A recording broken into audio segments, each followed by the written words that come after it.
Welcome back to another episode of The Lost, continuing our retrospective series on all of Mortal Kombat's video game characters. A friendly reminder to check out our Discord, wherein we have multiple chat rooms for the Nethercast and all associated podcast channels. And we here are also taking Q&As. Anyway, today our subject is the first of the two Sub-Zero brothers, Bi-Han. I have with me, as always, Razor. But today we are also joined by a special guest. You may know him as Sai, or Cyros. Like Bi-Han, he's had a few names over the ages. Welcome aboard. Glad to be here. Thank you for having me.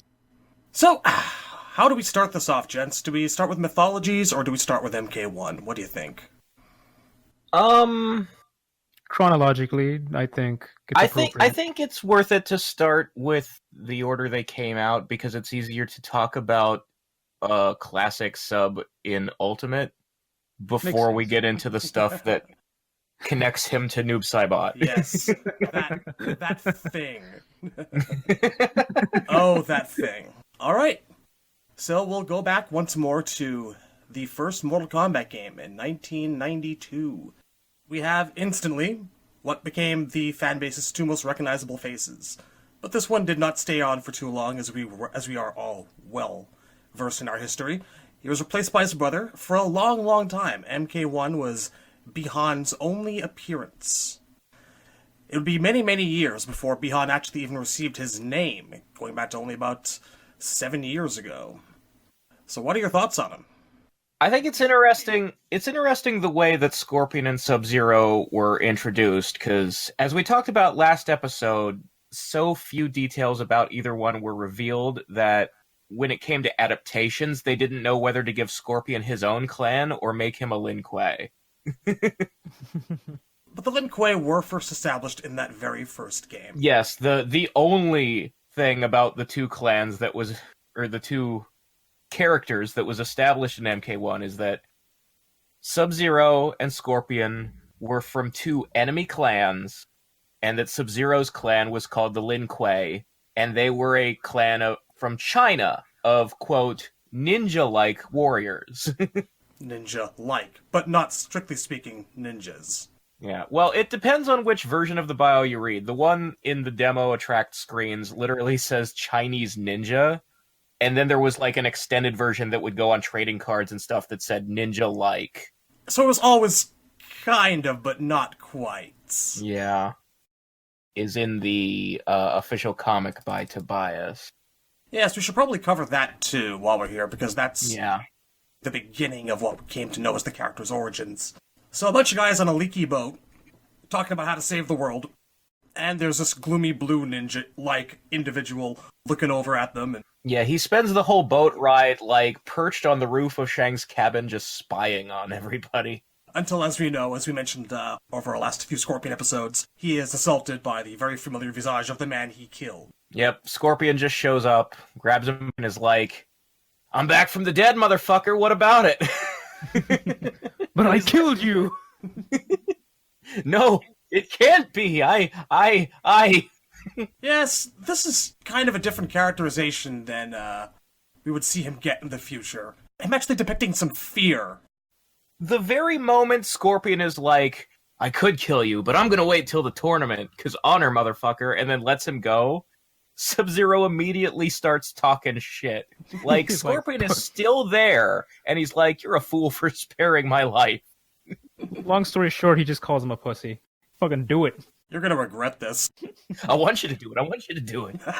Hit me! I want you to hit me, I want you to hit me, I want you to do it, I want you to do it, I want you to hit me. So, we all know how that kind of ended. Yeah. Not Yeah, he particularly did it. well. Yeah. And the funny thing about it is that he did it outside of the tournament. Like, they didn't even get to fight. Well, I think we should rewind a little bit, just because, before retcons changed it in other games, it's worth explaining the reason Sub-Zero was canonically at the tournament. Yes. He was hired by someone, we don't know who, an enemy of Shang Tsung, to assassinate Shang Tsung. Nowadays, the running theory is that it was Quan Chi. Yeah. I think, yeah, just to lure him there so Scorpion could get him. But that's a theory, that's not stated outright anywhere. And the important thing is, like, people will point at the end scene of Mythologies where Shang shows up to invite Sub-Zero to the tournament, and they'll go, see, that's the retcon. They retconned it way back then. But no, see, the only way Sub-Zero could be at the tournament is if he was invited in the first place. The tournament is invitation only. That's why Sonya was taken captive when she came, because she wasn't invited. If you're not invited, Shang throws you in the dungeon, and then he might make one of you fight anyway.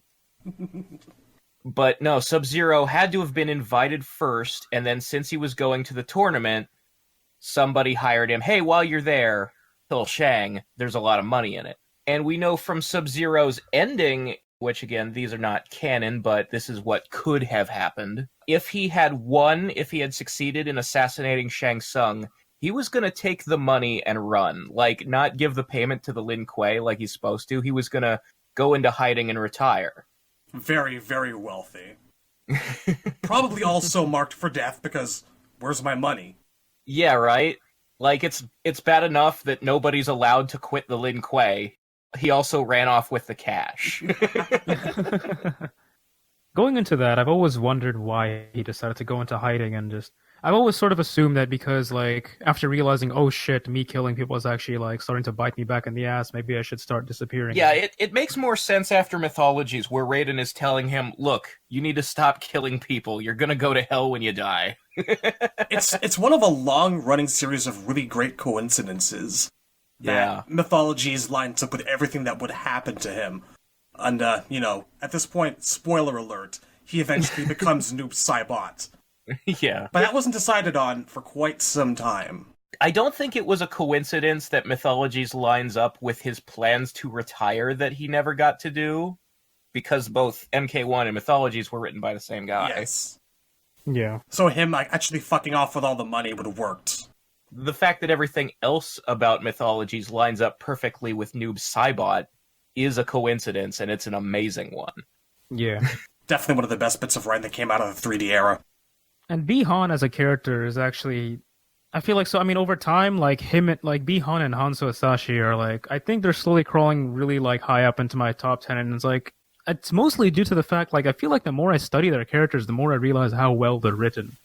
But Bi-Han, especially, he's actually one of the hardest characters to read because he's, like, been in so few games as Sub-Zero, unless you read his backstory. I feel like they packed a lot of characterization into a little amount of space with Mythologies, but we'll get to that. Yeah. The interesting thing, again, with MK1 is you have a guy who wears light blue, and then you have a yellow guy who peels off his face and it's a skull. And you look at those two and you don't know anything about them, and you ask which one is the good guy and which one is the bad guy. And all the adaptations naturally assumed Sub-Zero was the good guy. But if you think about it, the fact that canonically Sub-Zero was the bad guy and Scorpion was the good guy does make more sense, because Scorpion's story is, this guy killed me, I just want to get him back for it. Well, it's in the eye of the beholder. I suppose. I mean, they are contract killers. Neither one is an actual heroic human being. He went to hell for a reason. Yeah. And I think that actually, reading back all the Malibu comics where he's the angry, salty one and Sub-Zero actually is the guy with a little bit of honor, it does work. Most of the things that in retrospect make Scorpion seem like the good guy were not invented until later games. Which is why I think I really enjoy that sort of dynamic so much, and probably one of the reasons why that rivalry is probably my favorite in the franchise, just because it's like, it's not black and white. Yeah, neither of them are good. So canonically, Scorpion and Sub-Zero did not face each other in the bracket, or if they did, it didn't end in a fatality, because we know from the MK2 comic book by John Tobias, Scorpion kills Sub-Zero while Liu Kang is fighting Shang Tsung after the tournament's already over, after Goro's been beaten. And as MK9 shows us, he does it by also ripping his head and spinal cord out, which is, I guess, kind of a tit-for-tat thing, but... That's the MK9 version, though. We all assumed it was going to be the Toasty. It's just a minor bit of inconvenience.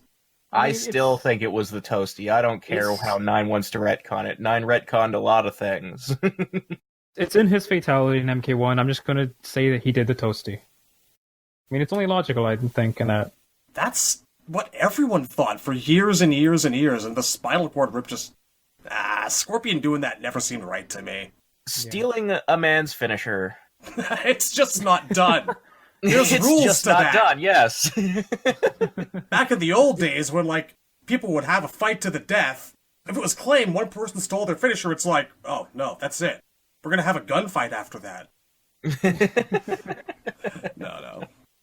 So anyway, Mortal Kombat 2, if you don't read the comic book, and you don't see the endings yet, just the bios, Sub-Zero is introduced as somebody who everybody thought he died during the last tournament, and he was mysteriously back.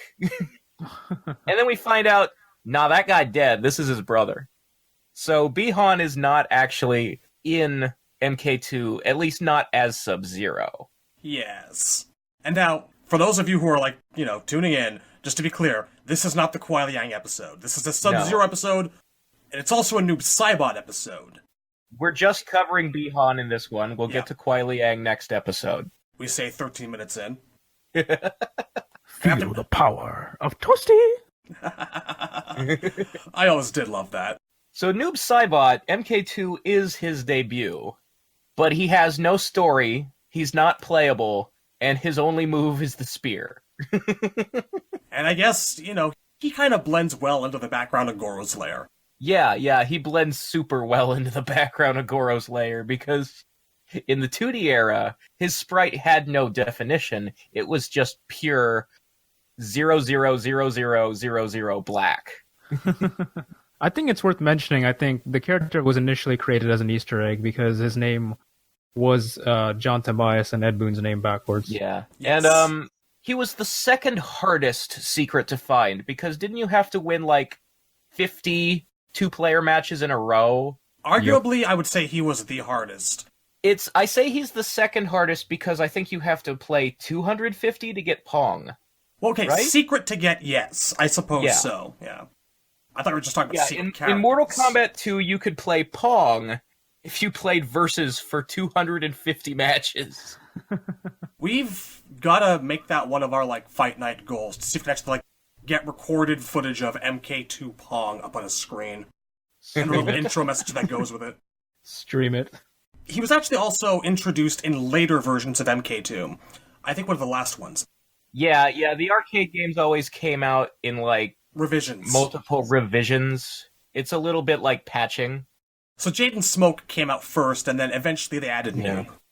And that's why there are... You know how in MK1, Reptile would pop up at the beginning of a match and say, look to La Luna, or blocking will get you nowhere, hints how to unlock him. Smoke and Jade would do that in MK2, but Noob Saibot never did.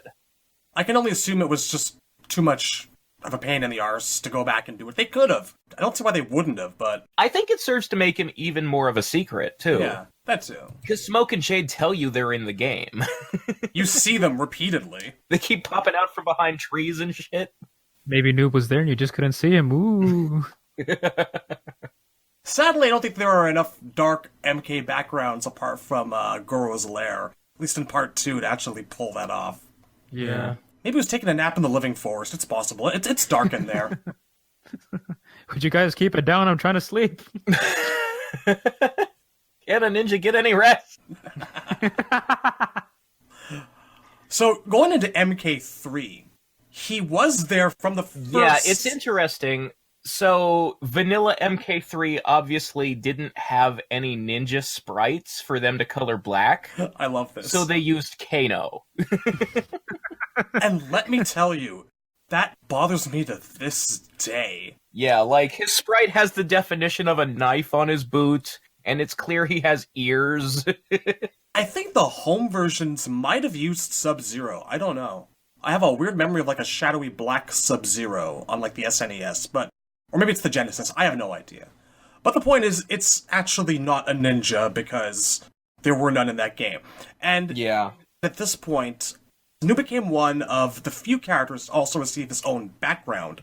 Yes, he had a stage called Noob's Dorphin, which was really just Motaro's balcony with a wall removed, so that there would be more black for him to blend into. Dorphin. And yes, Dorphin is yet another letter-scrambled anagram, this time of Dan Forden. We have mentioned this before on the show, that the word Dorphin does not mean anything. It means, like, a city in German, but that stage is clearly not a city. Here, I'm gonna go look at it again. I think it had a couple of meanings.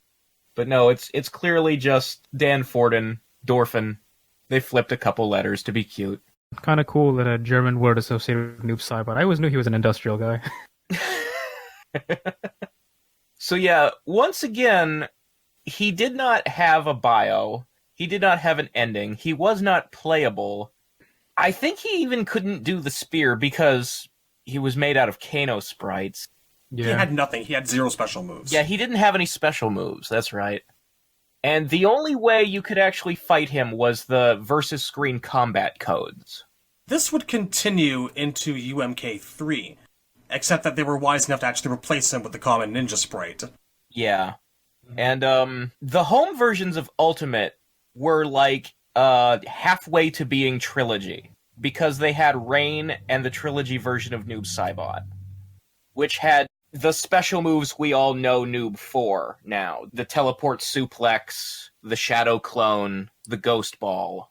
Infuriatingly enough, he had fatalities on the PlayStation and N64 versions of Trilogy, but he did not have them, and neither did Rain on the SNES and Genesis versions of Ultimate. He had a pit fatality, though. Over all versions, he's still got the same pit fatality, which is down forward block. So they were able to get that in at least.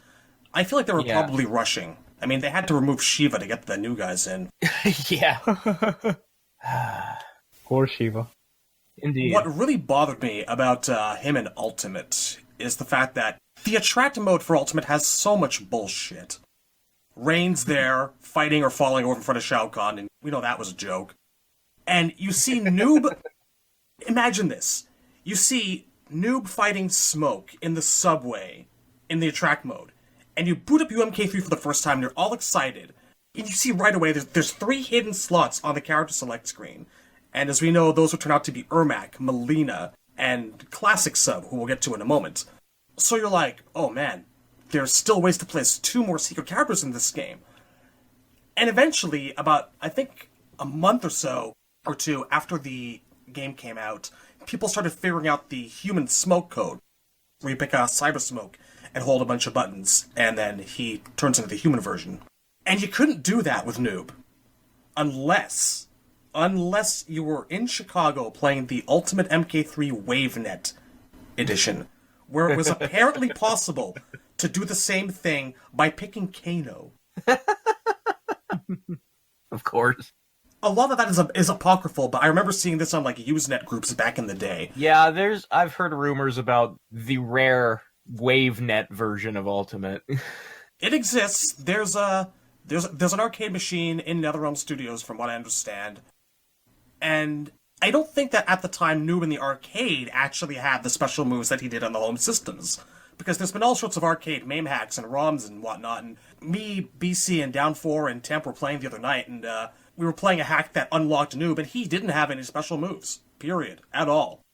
That makes sense. Yeah. Noob in UMK3 Arcade is just a lot of bullshit. The only reason that him and Rain are in the home versions in their Trilogy forms is because that game was being made at the same time Trilogy was being made. But on the topic of Bihan in Ultimate, we also have Classic Sub-Zero. Indeed we do. Speaking of bullshit. So, I want to read word for word the bio and ending that they gave Classic Sub-Zero. Because... Oh, yes. Only by reading these words do you understand how confusing they are. And to the many theories it led to, one of which I'll bring up after you read it. So Classic Sub-Zero's bio is as follows. Thought to have been vanquished in the Shaolin tournament, Sub-Zero mysteriously returns. It's believed the secretive member of the Lin Kuei, a legendary clan of Chinese quote-unquote ninjas, they put it in quotes, has returned to again attempt an assassination of Shang Tsung. To do so, he must fight his way through Shao Kahn's tournament. Now, sometimes bios would refer to MK3 as a tournament. That's... Even at the time, that wasn't canon. It was just a really weird thing they kept writing. There was no MK3 tournament. It was a war. An angry, angry war. On a dead planet. Okay, so then his ending says... Wait for it, people. This drove MK fans nuts for maybe just under 20 years. It was amazing. It says... Having been killed in the first tournament, Sub-Zero somehow seems to have emerged to win the third tournament. However, upon removing his mask, both the Outworld and the Earthborn warriors are shocked to discover the true identity of this warrior. A warrior who has long been missing from a previous Mortal Kombat, and one who will return in the fourth tournament. Okay, so everybody already thinks he's Bi-Han before he takes his mask off, shocked at who it really is, which implies that it's not Bi-Han. And there were so many theories for so many years as who this fucker was. Was it the Great Kung Lao? Yep. Was it Johnny Cage? Those were the two big names that came up. Was it Kitana's dad? Was it Gerard? Yeah. So many internet arguments I read up about this before. Yeah. Dang. And then eventually you just have to come to realize that this entire character isn't even canon. Now, I look at it the way that I look at Human Smoke in UMK3. It's a representation of a guy who's just not actually around at the time. And that's fine. Many, many, many fighting games have non-canon characters. Yeah. And it would be fine. Like, again, Human Smoke in Ultimate, he's playable, but story-wise, Smoke never became human again. He was stuck as a cyborg, and even his bio and ending say that this is a what-if scenario. And if you said, okay, this is a what-if scenario version of Bi-Han, fine. But why write a confusing ending that makes you think it wasn't Bi-Han? You and I, Razor, we had a discussion about this, I remember, back on MK Online, way back in the day. And I think that we both agreed that we came to the conclusion that this was written, like, on a napkin at a diner at, like, 7:30 in the morning. Yeah. There must have been deadlines involved, or something. I think, yeah, John came into work drunk one day. He had 15 minutes to scrawl out a Sub-Zero bio, and he just wrote the wrong words down. But you know what, though? You know what? Wrong words, but right words. Because if they had gone through with it, if this actually had been Bi-Han, we'd be on a very, very different path today, for two characters. That's true. Yeah. Ishii, you said there was a particular theory you wanted to share about him? So yeah, so during the MKX days, this was before, like, Tobias said no, like, classic Sub-Zero is not canon in UMK3.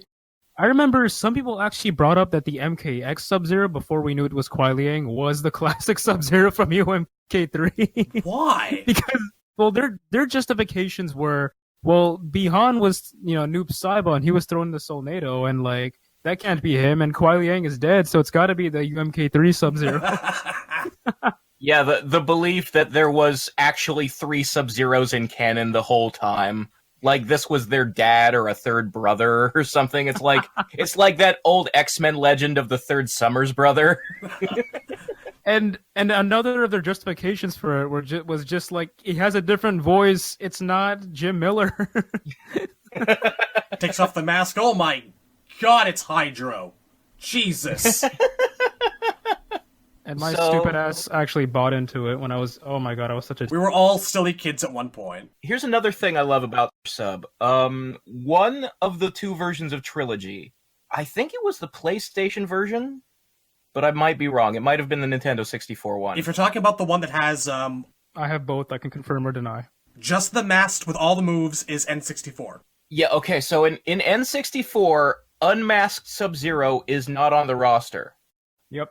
To save game space on the cartridge, they only put the one that was a palette swap in the game. They only put Classic Sub in the game. But they gave him Kuai Liang's bio and ending to cover up for it. And not to mention all of Kuai Liang's moves. So the ice clone. Yeah, he had the ice shower and the clone and everything, yeah. I mean, the game was already broken as fuck just by virtue of Noob Saibot and Rain being in it. But this thing was evil. They made a composite Sub-Zero to save space. Kind of special, though, how he was the first Sub-Zero I was introduced to. And I know I love Kuai Liang more, but Bi-Han will always have a special place in my heart. Me too. My favorite thing about giving Masked Sub-Zero Unmasked Sub's bio is that the bio literally mentions he returns unmasked. Wait, shit. I remember that. Oh, I love MK's wacky weird history. It's, under this mask is another mask! Yeah, it's like that episode of Batman where the guy is obsessed with getting the mask, and so he finally gets him to take it off, and Bruce is wearing a bandana. Oh, marvelous. Now, we are in the era of 3 Ultimate and Trilogy, so during Trilogy is also the time where Noob Saibot gets his own bio for the first time, where we've actually find out what the deal is with him. Trilogy, we finally found out who this motherfucker is and who he works for. He'd been trolling us for like 2 straight games now, and I liked this. This bio and this ending, combined with Melina's for Trilogy, were a really, really intelligent setup for MK4, which was also being worked on at the time. So, it is here we find out this bio, and it is Noob Saibot emerges from the darkest region of reality, a region known as the Netherrealm. He belongs to a group called the Brothers of the Shadow and worships an evil and mysterious fallen elder god. His mission is to spy on the events taking place in the battle between the realms and report back to his enigmatic leaders. And then in his ending, it says, at first a passive observer, Noob Saibot would soon receive orders to side with the evil Emperor Shao Kahn. Saibot's leaders in the Netherrealm want him to join Khan's battle to gain his trust and to gain entrance into the Earthrealm. When Khan drops his guard, Noob Saibot is ordered to attack. With both the Earthrealm and the Outworld's Emperor defeated, the fallen elder god known as Shinnok can take both realms and gain the power he needs to strike back at the elder gods who banished him to the Netherrealm. And that was our first name drop of Shinnok. Yes. They used Noob Saibot to telegraph the plots of Mythologies and MK4 because they were working on Trilogy and Mythologies at the same time, basically. The perfect catalyst. And it's also a nice little parallel, because keep in mind this was before Bi-Han, Noob Saibot, and the classic original Sub-Zero were like the same person. This is still the years before all of that. Yeah. And it's kind of a coincidence that the catalyst to foreshadow Mythologies was Noob Saibot, and that, sure enough, that game would be about the original Sub-Zero. So here's the funny thing about it. When MK4 first came out, Noob Saibot was intended to be on the main roster. Which makes sense, right? This is the guy who you used to set up the fact that MK4 was coming. And I was really excited about the fact that he was going to be, like, up there on the front lines for the very first time. He was going to be, like, playable from the start of the game for the first time without waiting for an expansion or anything. But then, during development, they went, wait, we don't have enough new characters. And so they changed Noob Saibot into Reiko. Wah, wah. Now, in the final version of the game, the home version of the game, they put Noob Saibot back in. But he doesn't have a bio or an ending. I don't remember if it was the MK4 home version or starting in gold, but he did get his Ghost Ball back, because he didn't have it originally. Well, what I remember his moves being in MK4, he had the teleport slam. He had Tanya's Fireball instead of the Ghost Ball. That was it. But it never actually did what the Ghost Ball did, which was disable your ability to fight back. I don't remember if he used Reiko's shurikens. No, he did not have the shurikens. He did have them as a finisher. Yeah, shared Reiko's finisher. His 2 fatalities were the Shuriken Flurry from Reiko and Sub-Zero's Deep Freeze and Shatter. This is actually kind of important. Those could only be accessed if you entered easy fatality codes. Yeah. You press like down and there high was no punch. button command for his finishers. Very odd fatality choice for a guy who isn't supposed to be the original Sub-Zero yet. Yeah. This is something else in a long line of really fucking bizarre coincidences. Yeah, and actually, I'm pretty sure that giving him the freeze was what caused fans to start asking John Vogel, hey, what if Noob Saibot was Sub-Zero? This was probably the catalyst for it. I feel like this alone is probably the greatest revelation in all of the like MK storyline. I think it's up there. It's kind of like the Darth Vader is Luke's father of the MK. It basically happened by accident. Are we sure about that? Yeah. It was never the plan. Some just undisclosed idea Tobias had, or it was just a big major coincidence? Because John Tobias definitely did not have Noob Saibot being Sub-Zero in mind, because Tobias has, he's talked about after leaving the series, people ask him, what do you think about what they've done, so-and-so and stuff, and he's like, I'm glad that they took characters that I never had much material for, like Noob Saibot, and made them deeper, is one of the things he specifically, compliments them on. So yeah, believe it or not, it's just the longest, weirdest, craziest series of coincidences that all happened to coalesce under John Vogel's hand into something absolutely astounding. Yeah, and I'm pretty sure Vogel has admitted that he got the idea from fan suggestion. He absolutely did. It was very much speculated back and forth for quite some time, but the reaction to it when it happened was something I'll get into when we get into Deception, which is a little ways off just yet, because Noob's still got a bit of a ways to go. Incidentally, in Arcade UMK3, if you do cheat, use cheat codes on a ROM, if you beat it with Noob, he has Human Smoke's ending about, studying all the ninja's powers and shit and running off. And it even, all the text, front to back, it calls him Smoke, but it does use Noob's picture. It's so fucking strange. Bizarre. That's Noob Saibot's career path up through, MK4. A long series of placeholders with other people's shit. Yeah. Kind of like Smoke a bit. I just love that he finally gets his own identity, and it's to set up for the next game, and then he's barely in the next game. It really pissed me off. He was one of the things I was looking forward to the most about playing MK4.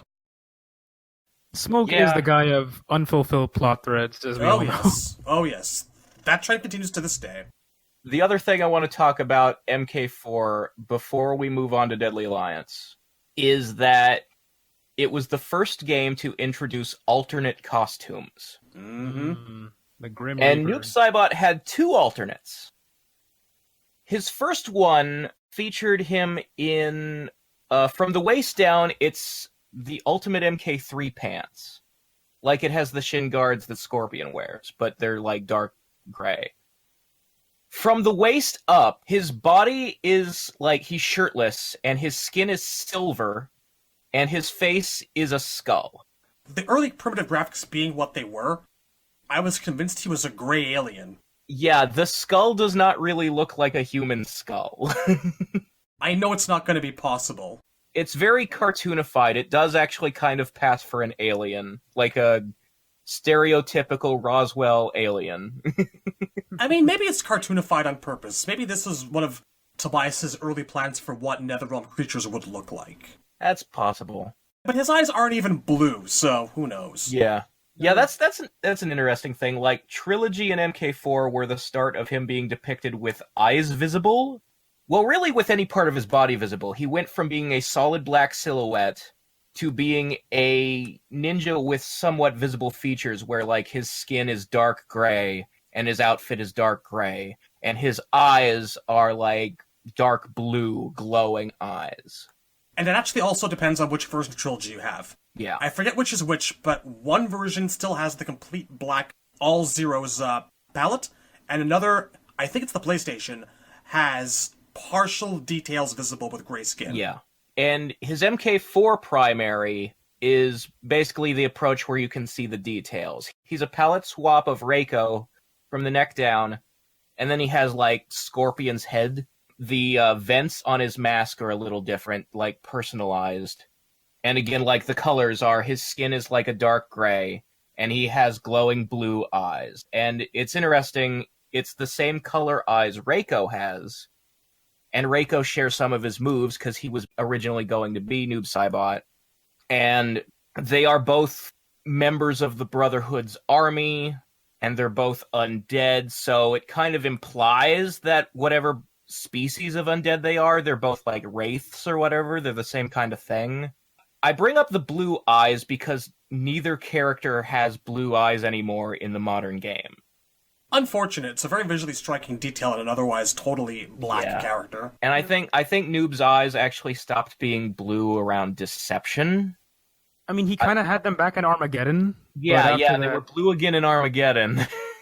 I've always preferred, like, associating the color purple with the Noob. Spooky color. The shade of blue kind of varies from game to game. Sometimes it is like a bluish purple. Purplish shades kind of fit with, like, black magic and darkness, and it's a common visual effect where someone who's supposed to be creating, like, something that glows black, it'll glow, like, indigo instead. He did have small flecks of blue in his Tournament Edition ending, which we'll get to. Yeah. But that was the last time. Deception onwards, he lost it. It's unfortunate. And we didn't mention his Reaper alternate in MK4. Yes, his second alternate costume. He's wearing sweatpants and a hoodie in solid black, and underneath the hoodie he's wearing like a white shirt, and his face is a solid white, like, featureless mask. And it's the strangest damn alternate. When he's using that skin, his weapon is a scythe. The scythe is what's the important takeaway from this particular alternate. Isn't skin specific, because I do see a sprite of him, or an animation of him using it. I think it became his main in gold. That's possible. That makes sense. I was slightly wrong on the details. It's not a black hoodie, it's a black jacket over a white hoodie, and then his face is solid silhouette black. Can I just, like, fucking say that, like, Hood Reaper Noob is the single weirdest alternate in the whole MK series? Yeah, it MK9 kind of does it better. The way they made it is weird as fuck. You know, if it was the right colors, and it actually looked like the Grim Reaper and not a guy in a hoodie, that would be fucking baller. I would try to make it more like the Phantasm. Yeah, that would work. Like, more shades of gray. Yeah, and just, like, the more, like, pointed hood. Yeah, if it was, like, scary, like the Grim Reaper is supposed to be. Yeah. This guy just looks like he came out of an episode of Tales from the Crypt Keeper or something. He looks to me like he's I don't know, he just looks like a street hood who's about to rob a fucking convenience store.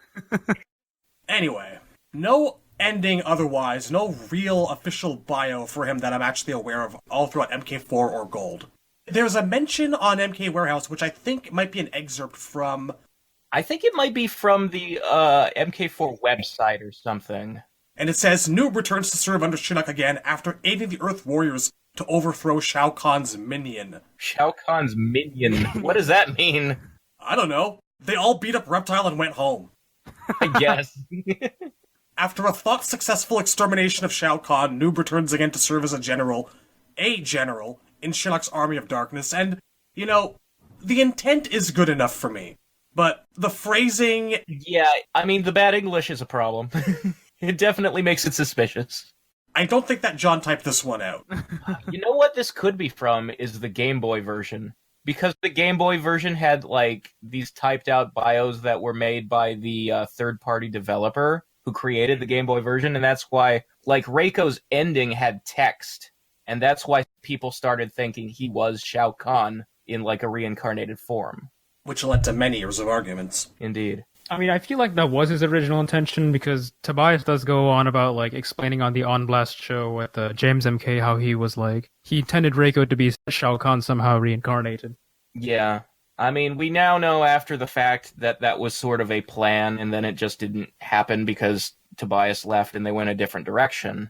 But the point I'm getting at is that the Game Boy version of MK4 had different bios and endings. So maybe that's where that comes from.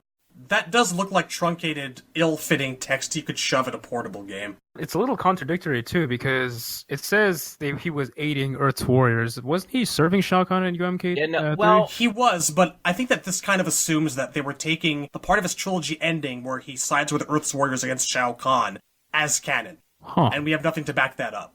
Yeah, no, because, as we're about to get to, in Deadly Alliance, Noob Saibot still works for Shao Kahn. So he never broke cover as a spy for the Brotherhood. Like, after Shinnok's defeat, he's sent back to Outworld to just resume his old job, spying on Shao Kahn. That's one of those, like, pieces that you kind of have to put together. The entire MK4 period and aftermath is really sparse on detail. Yeah, it was made in a rush by a guy who was about to quit the company. Yeah. So just by going off of his appearances and what Shao Kahn orders him to do in MK Tournament Edition, you kind of have to put it together that he just fucks off back to Outworld and keeps working for Kahn. Yeah. That's really all there is to it. Mythologies? Yeah, I guess this is the time now, isn't it? Yeah. So, MK Mythologies is Bi-Han's story, really.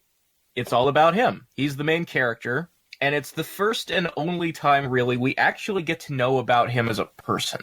As little as we get, and like I said, I actually think there's a surprising amount of characterization packed into how little screen time there is for the, like, cutscenes and stuff. Well, when you get your own game, some kind of characterization and evolution and new lights shed upon a character is kind of inevitable. Yeah. And this game in particular, actually, and the way that it ends, also throws a lot of fuel on the fire for all the questions about Noob and Bi-Han being the same person. And it just made sense to do it, especially after Mythologies. Yeah. So Mythologies was made before MK4 to basically introduce the backstory of Quan Chi and Shinnok, since they were about to become the main villains of the series. Now that Shao Kahn was dealt with, his arc had concluded. So the game takes place 2 years before MK1, and it begins with the Lin Kuei have been hired by Quan Chi to steal a map from the Shaolin Temple. And it's interesting, because you hear that and you think maybe Liu Kang and Kung Lao will know. Or possibly even fight. I suppose at this point in time they had left the Shaolin and were with the White Lotus Society. Probably. Yeah. So the game begins with you bursting in through a window, which is so stealthy. He is such a good ninja. Just smash in through the window. The fact that Scorpion manages to get the map first and like does it without killing anyone, and Sub-Zero has to fight his way through. Sub-Zero jumps in through the window making all kinds of noise. Scorpion is already in the room. Surprise, motherfucker, I'm here to fuck some shit up. And also, I'm better at this than you. I just want to say that crashing through a window is like one of 4 or 5 specific ways to introduce ninjas. It happens all the time. It's the most ninja move. I suppose. He's not making a very good case for himself not being a ninja from 0.2 seconds into the game. It's not exactly in keeping with the art of stealth, though. It gives him a lot of character, though. I'll give him that. I love the fact that he's straightforward, because he proceeds to not at all sneak. He just runs down the hall and punches to death every monk who gets in his way. Throws them into, like, mashers. This is the most dangerous temple of a peaceful bunch of... Like, there are these traps that just smash people coming down from the ceiling. You have to assume that this is not a traditional Shaolin temple. What kind of monks are you? This whole thing, this whole palace has been specifically set up to keep people away from the fucking map. I suppose. Why not just burn the map? I have no idea, but... This is like the treasure room where they keep this map, and it's a very valuable map. I tend to assume that what has been given to mortals by gods cannot be destroyed or some such mystical shit. Probably. I wonder how many monks died accidentally by those smashers. I'm thinking at least 30.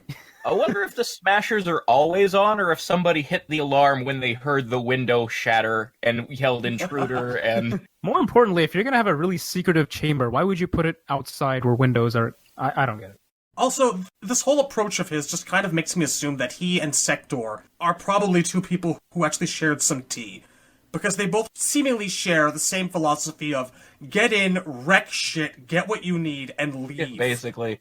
I also think it's funny that the map is on the ground floor of the temple, but Sub-Zero chooses to infiltrate from the 2nd floor for no reason. Like, why did he climb up to that window?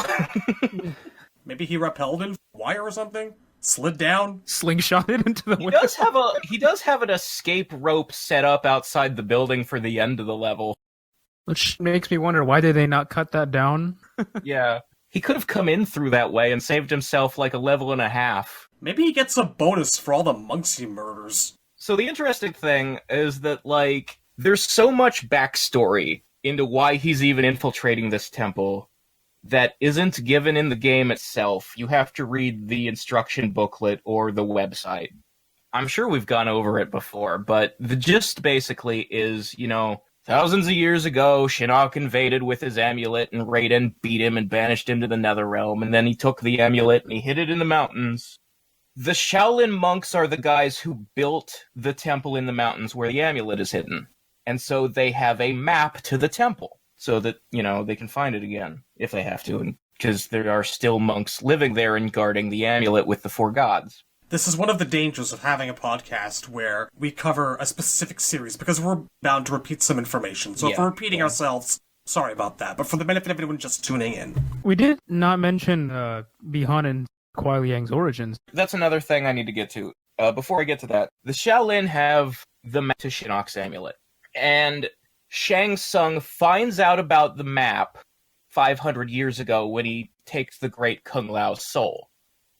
So he just sits on that information. It's one of probably millions of things that he knows from guys whose souls he's stolen.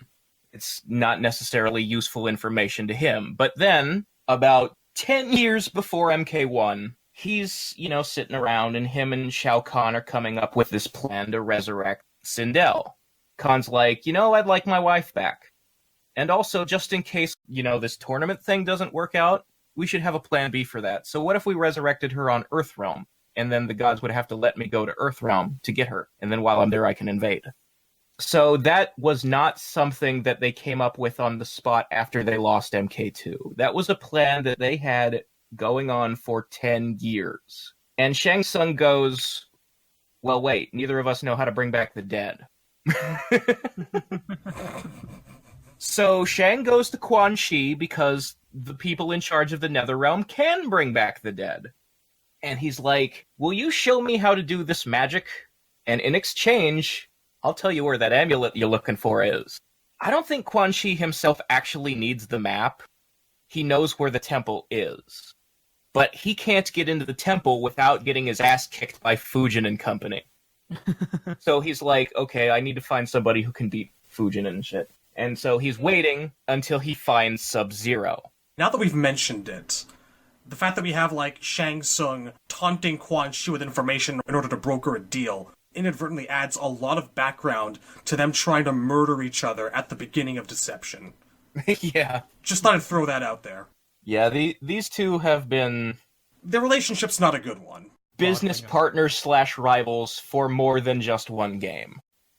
So Sub-Zero, Bi-Han and Kuai Liang. Mythologies also gives us their backstory. It doesn't give us the real names. Those won't come until MK9. Yeah. It gives us Scorpion's real name. It has to be done, right? At some point, you can only tell a story about a character for so long without giving them a name and a background. Yeah. I'm honestly surprised we still don't have Sector and Cyrax's names. I'm sure it's eventually gonna come. We had, how many years of Wolverine stories before we eventually had to go back and show us his real name was actually James Howlett and give us his background? And... I mean, at least he had an excuse with the amnesia backstory. Yeah. Not giving them a name. It's a good thing. I like it when they try to hold on to it for as long as possible. It does build up a mystique, and then when you finally get the answer to the mystery and you get the full story, it can make a character a lot richer because you were waiting for it for so long and you were more excited for it when it happened. Couldn't have said it better myself, and I just wanted to throw that out there because I think it's one of the reasons that these characters have endured as long as they have, and are by far some of the most popular in the series. The Sub-Zero brothers, their backstory is that their father was also a Lin Kuei assassin. He also went by the codename Sub-Zero, and he was the fourth generation in their family to be a Lin Kuei named Sub-Zero. So, his dad was a Sub-Zero, and his dad's dad was a Sub-Zero, and his great-grandfather, or whatever. I don't know if that's four, but anyway, Bi-Han is the fifth Sub-Zero in a row. Now, a lot of this information, which is actually not in the game, all this comes from the Old Mythologies website. Yes. Which has been archived on webarchive.org. And for this podcast, for this episode on YouTube, I'm going to post up a link to that first thing in the comments section, so you guys can all read it yourselves. There is a lot of text there, and it's not just about Scorpion and Sub-Zero, it's also about Shinnok's backstory. It's like the biggest info dump the games had ever had in the 2D era. And it's like the cornerstone of a lot of the lore. Anyway, so the Sub-Zero brothers, their dad went to America on an undercover mission. And while he was there, as part of his cover, he ended up marrying a white chick and having 3 kids, 2 boys and a girl. And when Bi-Han and Kuai Liang got old enough to learn how to fight, their father snatched him up and went back to China. And he's just like, see you never, to his wife and daughter. Really sad. They were literally never seen again. It says they were never seen again in the text. A lot of people out there ask, and I think we actually got this as one of our Q&As, do we think that Frost is or is related to Oh god, no. the family? Is she the missing sister? There's actually a canon answer to that. During one of MKO's Fight Night chat rooms back in the early 2000s when Deadly Alliance and Deception were out, somebody asked John Vogel that, and he said, no, Frost is not the sister. So there you go. They're perfect. I mean, there's just, apart from it just sounding too, like, fanfiction-y, there's also a big age gap between Kuai Liang and Frost, so it can't be that. And this would also be kind of an incesty Star Wars stuff thing for you people who like to ship those two. Like, so please no. Characters being too connected to each other by family is not great writing.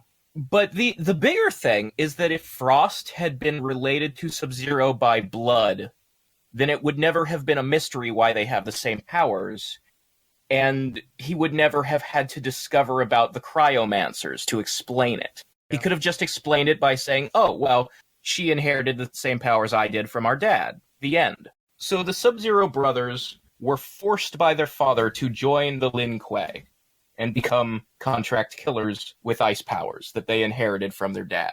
The interesting thing about that is that it is the exact opposite of Scorpion's backstory in some ways, because Scorpion's dad was a Shirai Ryu who forbid his son from joining the clan because he didn't want his son to become a killer. And his son went, yeah, but I gotta feed the baby, man. I gotta take care of my family.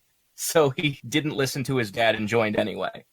So Scorpion disobeyed his dad to become a ninja, and the Sub-Zeros were forced by their dad to become ninjas. And that's one of those little traits that, like I said before, we didn't get details on what makes Sub-Zero the bad guy and Scorpion the good guy until the later games. This is one of them, where Sub-Zero kills people for basically himself because he feels like he has to do it. And I think that's a really sympathetic kind of like personality trait. The fact that he's an asshole isn't really his fault. And I really like that about him. It's just kind of like his father sort of instilled that constant sense of dread and paranoia in him. He was indoctrinated into this way of life, but Bi-Han has never resisted it. He's never not wanted to kill people. The juxtaposition is that Scorpion doesn't really want to kill people, but he does want to, make money to take care of his wife and kid. This is the job that pays the bills. It's like the child is an asshole, but the father sort of fans that fire. It's such a shame seeing Bi-Han kind of like go that road. I think that's why a lot of people imagine that Noob Saibot could be turned back into Bi-Han and become a good guy. I personally think that's very much not true. That if Bi-Han came back to life, yes, he'd be a Sub-Zero again, but he'd be a villain Sub-Zero. And that's kind of redundant when we have a Sub-Zero already. I'm just going to get this out there. I have no problems with an MK game where Kuai Liang is not around for like one game, and we actually get to see more of Bi-Han in cutscenes, in interactions with other characters, because I like the notion of, I don't know about an evil Sub-Zero, but a more amoral Sub-Zero. I think it's just that what bothers me is the people who imagine that he'd immediately become a good guy, as if Noob Saibot works the same way Revenant, Liu Kang, and Katana do, where it's a magical corruption. It's not. Not. Bi-Han was always a bad guy. Chooses to be the way he is. He enjoys it. It's a major theme of Mythologies, the game we're discussing right now. Yeah. It's something that pops up in dialogue with Raiden and during the ending. People imagine that Bi-Han could be good because all throughout Mythologies, he's confronted with moral questions where somebody goes, for example, Raiden or Quan Chi tells him, you're gonna come down here to hell when you die anyway. It's where you're destined to end up because you're a bad person. He's like, no, I'm not. He keeps denying it. He keeps making excuses. Scorpion's like, why did you kill me? He immediately goes, if I hadn't, I'd be the dead one. You know, all he can think about is Kill or be killed. kill or be killed. He's afraid of death. That's his whole motivation. To avoid being punished. He's always trying to get out of the consequences of his actions. He's never making, like, the heroic choice unless he's forced to. Ishi, you're about to say? And I wanted to bring that up. The fact that you mentioned that he's afraid of death.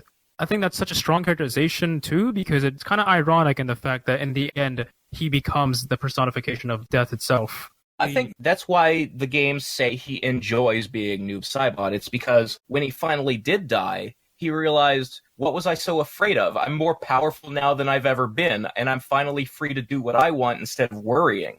Exactly, and it's characterization moving forward, and reverting that back to Sub-Zero just kind of like takes him backwards. Yeah, Bihan's character development, the realization of who he really is and who he always wanted to be, was a bad person.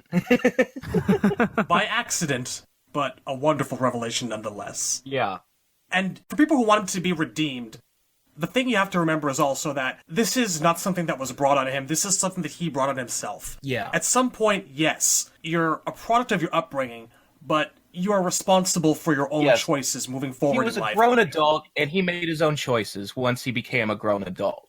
And he's not a Darth Vader. He's a Kylo Ren. I really like that about him. Like, he enjoys being what he is. I think that people imagine he could be turned good because they sort of believe the excuses he makes. They buy into his bullshit. And that just shows how well written the bullshit is. He's a troll character, and it works so well. Like, he just loves to fuck with people. When he was alive, when he said things like, I did it because I had to. I killed you because if I didn't, you would kill me. He's making excuses, but there are people out there believing those excuses, and that's why they think he could have been a good guy. Which he is not, to be perfectly clear. But yeah, so in the game, Quan Chi realizes that Sub-Zero, his cryomancy is powerful enough to beat the 4 elemental gods that are guarding Shinnok's amulet. So he hires Sub-Zero and the Lin Kuei to get the map to the amulet first as a test of his skills. And then he hires Scorpion too. And he says, afterward, I only hired 2 clans so that I would have insurance. You know, Scorpion was backup in case you failed. And Sub-Zero is real mad about that, and he's like, well, your backup almost killed me. That would have been failed. Now, of course, he doesn't tell him. The whole thing about the guy that you killed is that now he's working for me. So this was also about getting someone to make my own personal guard dog. Scorpion was an insurance policy, but he was an insurance policy against Sub-Zero. And we'll get to that a little bit. So Sub-Zero kills Scorpion to get the map. And the way the fight plays out is that as a boss in this level, Scorpion doesn't have any special moves yet, which is a little weird because he should already have the spear. At the very least. Like, that's not actually supernatural, that's a skill that's part of being a Shirai Ryu ninja. But he doesn't have any special moves. You're meant to be able to kick the shit out of him. When you beat him... Actually, it's funny, I want to bring up, you start the game without any of your special moves. Like, Sub-Zero is supposed to be trained and have already unlocked his cryomancy, but you have to get enough experience to get the deep freeze.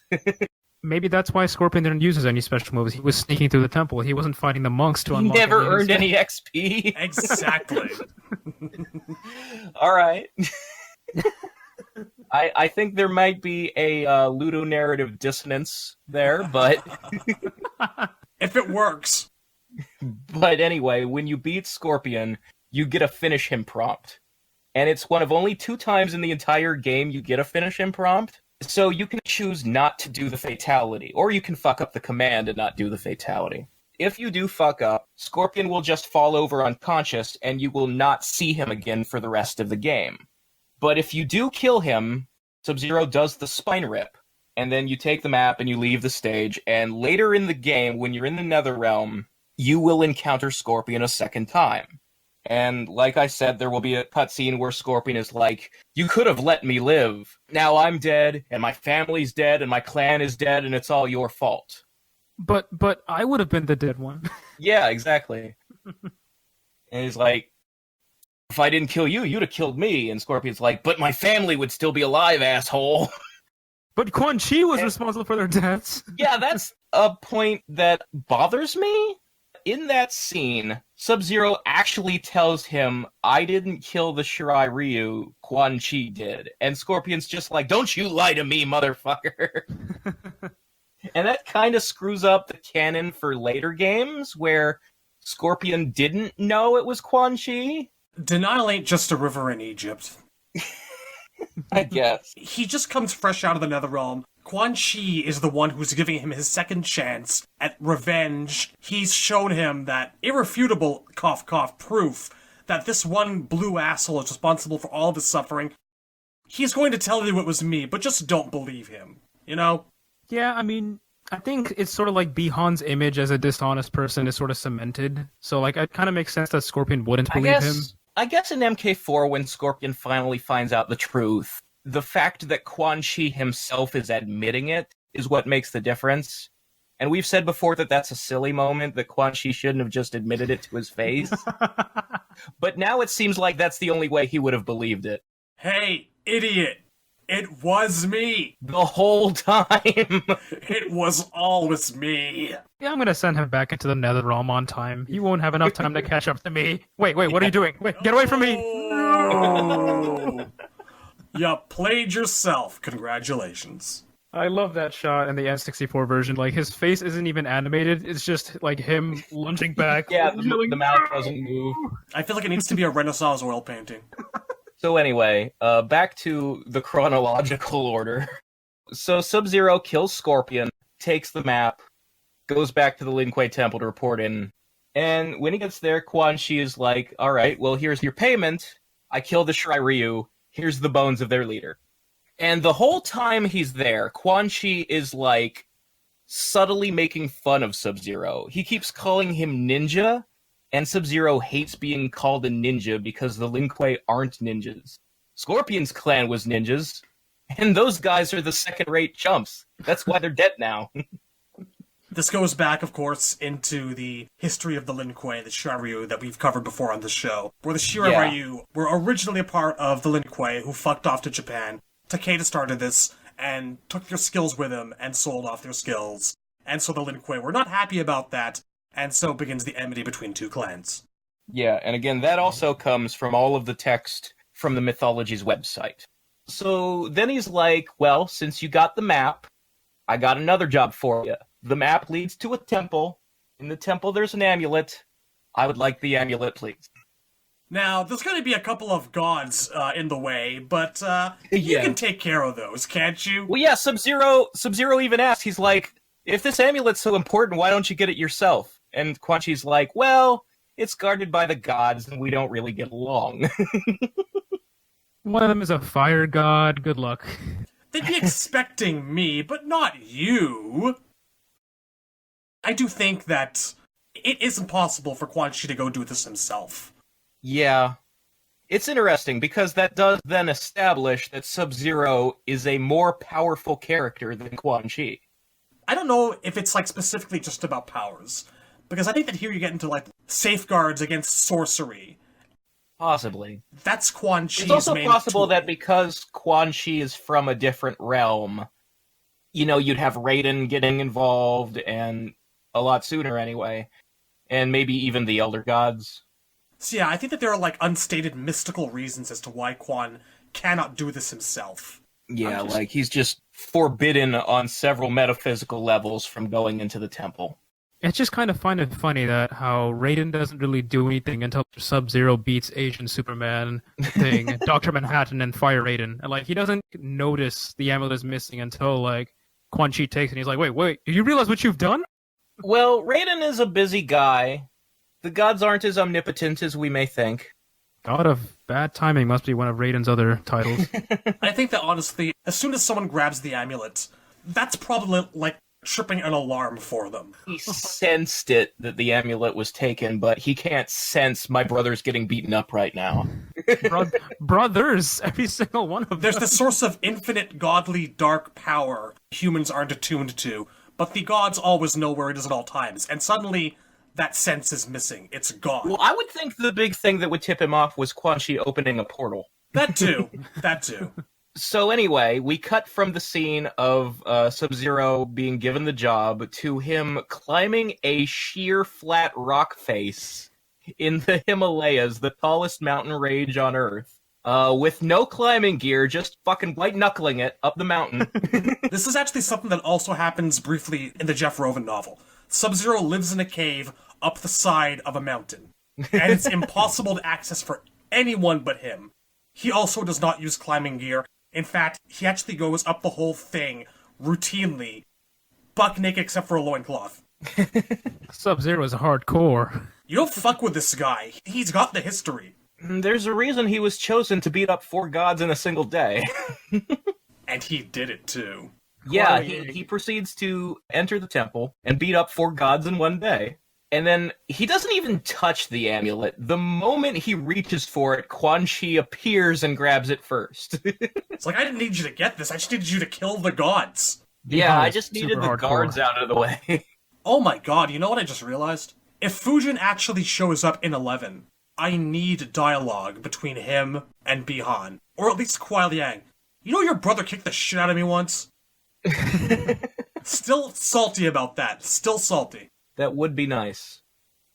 So, the entire time that Quan Chi is telling Sub-Zero what the amulet is for, Sub-Zero doesn't believe a word of it. He's like, magic amulet? That's not worth the bronze it's molded from. Shinnok?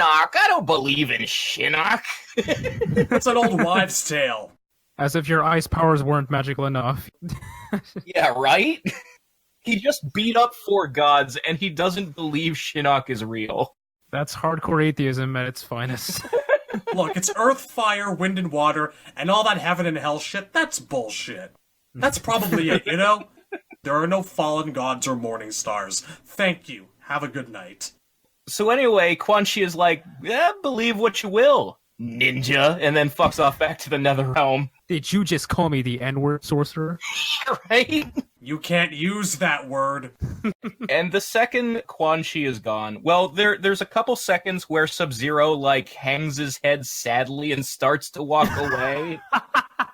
And then Raiden shows up and he's like, the fuck did you do? I was just earning my living. Yeah, he's like, I did a job. Yeah. I didn't even get paid for this. God.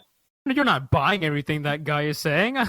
Come on, Shinnok. Immediately with the excuses. Wait, I have to go where now? Wait, Raiden's you're just sending me like, to hell? he's practically like pinching his nose, like, oh, this mortal motherfucker. Stupid, ignorant ninja. I'm Lin Kuei. And he's like, all right, here's what's gonna happen. You're gonna go to the Netherrealm, because I can't do it, I'm not allowed there. And you're gonna get the fucking thing back. Fine, only because I have no other choice. Yeah. That's pretty much Like, it. again, everybody's twisting Sub-Zero's arm every time he does something. He's just an angry guy that just wants to get paid. And he deserves every second of it. It's really funny how a lot of his, like, decisions end up, like, in bad situations where he's like, fuck, now I have to do this. And, like, it never really, like, convinces him to, like, change his actions until, like, Scorpion. And he's like, oh, shit. Maybe I gotta stop doing what I'm doing. So, yeah, Raiden basically throws Sub-Zero into the Netherrealm to get the amulet back. And he's not there long before he gets his ass knocked out by a giant robot. That is a really cool-looking robot, I'm not going to lie. Because the Netherrealm is full of giant robots. I really love that. Very gothic, steampunky. I kind of wish the Netherrealm was like that again. Well, it's more cyberpunk than steampunk. There are giant robots, the guards have laser cannons, and then there's also guys with flamethrowers riding dinosaurs. Now, you have to remember that this is actually all completely intentional, because it says in the background text and material that Shinnok is particularly obsessed with Earthrealm, always has been, and has probably fashioned the layers of the Netherrealm around Earth as much as possible. Yeah. Yes. So basically he picked all the cool shit and made it into an episode of Dino Riders. You know how we've talked about before about specifically Serena's backstory involves her having a ugly demon form, but Quan Chi's magic makes her look like a pretty girl. That's not specific to her. That's just how Quan and Shinnok run the Netherrealm. All of the guys who work for them get the human disguise by default, because they don't want to be looking at ugly demons all day. I guess when you're down there for an eternity, any change is appreciated, especially an aesthetically pleasing one.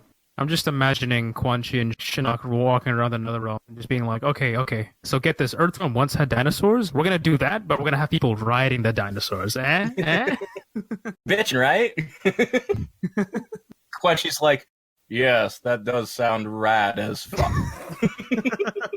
And now I'm going to add buzzsaws to this thing. This shit is lit. And there's gonna be elevators right over here. You see those Serve guys? me in the nether realm. I'll let you ride a dinosaur. Shinnok, my lord Shinnok, have you ever watched Transformers? Yes, we shall have something very similar to that, but we'll give it a buzzsaw for a hand. Yeah. So Sub gets knocked the fuck out and thrown in the prison where all the dead guys who are like new arrivals to hell start out. He happens to be thrown in the same cell as Scorpion, which is what leads to their "why did you kill me? If I hadn't, you'd have killed me," blah blah blah argument. Which leads to the second Scorpion vs. Sub-Zero fight where he's actually armed and decked out UMK3 style. In fact, it's literally the UMK3 Scorpion sprites. With a really bitching soundtrack. Oh yes. This fight and this encounter is dependent on whether or not you spared Scorpion in the first place. Yeah, if you let Scorpion live, if you didn't pull off the fatality, when you're thrown into the cell, your cellmate is actually Shinnok instead. He's pretending to be like a kindly old man. And I actually think this is the best cutscene in the game, and I wish that you got it instead of the Scorpion one always, because I think it would be better if this scene was canon. So as soon as Sub-Zero is thrown in the cell, he picks himself up off the ground, and he tries to go to the bars, and the guard smacks the bars and is like something in an alien netherrealm language, barking at him. And Shinnok in the back goes and he's like, "Oh, don't bother, the bars are quite secure," something like that. And Sub-Zero starts asking him, "Who are you? How long have you been here? What's your deal?" And Shinnok's just like, "Oh, I'll be leaving shortly, but first I have to play Raiden's game." And Sub-Zero turns around to look at him when he hears that. He's like, "What the fuck does that mean?" And Shinnok is gone. And the door opens by itself and lets you out. Just stopped in to pop off some cryptic bullshit. Have a nice day. I really do like it. It's really nice build-up, and to be frank, I don't think I ever knew that was Shinnok, because in the N64 version, you know how sometimes the dialogue has, the names of the characters above the text? Yeah, we should mention, the PlayStation 1 version of Mythologies had full-motion video. This is the way the cutscenes were meant to be seen. The Nintendo 64 version, the N64 could not play FMVs, which is why some games like Final Fantasy stopped supporting Nintendo during that generation and became PlayStation exclusives. But Mythologies got around it by including basically slideshows with subtitles for the cutscene. So you wouldn't necessarily recognize who that guy was until you got to the end of the game and met Shinnok for real. I believe Shinnok was just dubbed as Old Man in that cutscene. He was. So, when I finally, realized that was Shinnok when I got to the final stage, I'm like, oh, damn. I didn't actually get to play Mythologies until well after 4 was out. I never realized that you couldn't progress to that final stage unless you played in a higher difficulty. At the end, I was in the beginning, if you play Mythologies on easy, the game ends at the Fire God stage and tells you, "Congratulations, now try it on a different difficulty." Assholes. Back when games were made to make you suffer. And Mythologies is a hard fucking game even on easy, so that's a dick move. That's the only reason why I played it on easy, because it was nearly impossible to play it. The fact that you had a turn button didn't make it any easier for me to play that damn game. You can't really play the game without cheating to get the, 999 lives or whatever it is. I ended up using a lot of passwords, especially, the passwords to, the different levels whenever I came back, because I was sure I'm not going to start from the beginning again. I beat it once, fair and square, and for every other time after that, I Game Shark that son of a bitch. Infinite health, infinite life, that's all, thank you very much. And for those of you wondering when The Lost will do a MK Mythologies playthrough, the answer is fuck no. No. I'll play Mythologies. I'll record it. Someone has to. Django's never gonna finish. I think I would actually sooner go and play through Special Forces. I really would. Oh, God. I can't. I know. I can't. I know. I can't and I won't. We all enjoy pain in different ways. Oh, what's the matter? I'm sorry. Quite alright. So anyway, so Sub-Zero escapes from the prison, and he has to cross this bridge to get to Quan Chi and Shinnok's fortress, which is like a big pyramid in the middle of a body of water called the Sea of Immortality. And I really like what they do with like establishing the environment in the Netherrealm with these levels. Like the prison follows all that cyberpunk theme. It's all very industrial. It looks like kind of a factory setting. And the Sea of Immortality, as you're crossing the bridge, it's all these floating stone platforms, and periodically a giant tentacle will rise up out of the sea and try to slap you. The fact that Netherrealm has water, try to let that sink in. Yeah, that is interesting. Pretty cool. It's not just caves and lava. You know, with Outworld being what it is, being comprised of so many standards of gothic horror and Eastern mysticism and having so much put into it, all this detail, it's a shame to me that we don't get to see more of the Netherrealm apart from the fire and brimstone side of things, because I'd really love that. Yeah, they've so, I guess, decided that they just want the generic mythological hell. I think it's more like a times and era thing, because I feel the whole gothic sort of culture was like a lot more stronger and prevalent during the 90s. That's true. Like the late 90s, it was like the era of Rammstein and Nine Inch Nails, and Hell yeah. a lot of that was an influence on, I guess, Tobias's art when it came to how he envisioned the Netherrealm, the Brotherhood of Shadow, and Quan Chi himself. I feel like it just fits them so strongly, though. I think, to me, I wish that's what the Netherrealm was again. Yeah, like, Quan Chi does genuinely look like the frontman of a German metal band. No lies detected. I do wish for some of that multifaceted approach back. Yeah, and I think there's a way you could justify both versions and why we have seen so little of the Mythologies one, is you just play with the fact that there are multiple planes of hell. Deadly Alliance spends a lot of time talking about how Scorpion's lair is in the 5th plane of the Netherrealm. All you have to do is say, well, there's 9 like Dante's Inferno, and that the one with a sky and water, that's probably the 1st plane, which is like the least deep, and like the deeper you go, the more hellish it gets. You could say that. I'd actually love to see a full or partial interpretation of the Dante's Inferno approach to things, where there's actually a level down there, the deepest, darkest level, which is actually freezing, and there's people embedded up to their waists or their heads or their eyebrows in ice. That'd be nice to see one day. Yeah, there's a lot of creative things you could do with it. And not like make it all edgelord like the Dante's Inferno game. I always liked, there's a running joke in Big Trouble in Little China. The Chinese have a lot of hells. And they keep getting worried about, like, Lopan's gonna send them to, like, the hell of boiling oil, or the hell of eyeball torture, or whatever. Oh. Drummond probably did some time there. Indeed. So anyway, Sub-Zero infiltrates the pyramid and has to fight Kia, Jitaka, and Serena, who are Quan Chi's servants. Essentially assassins, or at least they're advertised, so to speak, as being his closest, most trustworthy assassins, his enforcers. But there are also sources that somewhat hint at them being a harem of slaves as well. Yep. Why not both? Not JPG. I mean, knowing the way they're dressed, I wouldn't be surprised. And Sub-Zero has to fight all 3 of them to get the keys to Quan Chi's room, basically, so he can fight Quan Chi and Shinnok and get the amulet back. And when you get to Serena, I mentioned before, there are only 2 instances in the entire game where you're given a finish him prompt at the end of a fight. You can do fatalities to any of the regular henchmen. Eventually, as you gain experience, you get the ability to freeze someone twice and thus do the deep freeze and shatter. But as far as bosses go, the only 2 you can finish, and the only finisher you have is the Spine Rip. The only 2 you can finish are Scorpion in the 1st level and Serena in this one. And just like how finishing Scorpion or not finishing him results in a multiple choice cutscene later, if you finish Serena, that's the last you see of her in the game. But if you don't finish her, while you're fighting the Quan boss fight, when you get him down to, like, his last sliver of health, a 16th left or something, She will run in from off screen and uppercut him off the bridge, basically end the fight for you.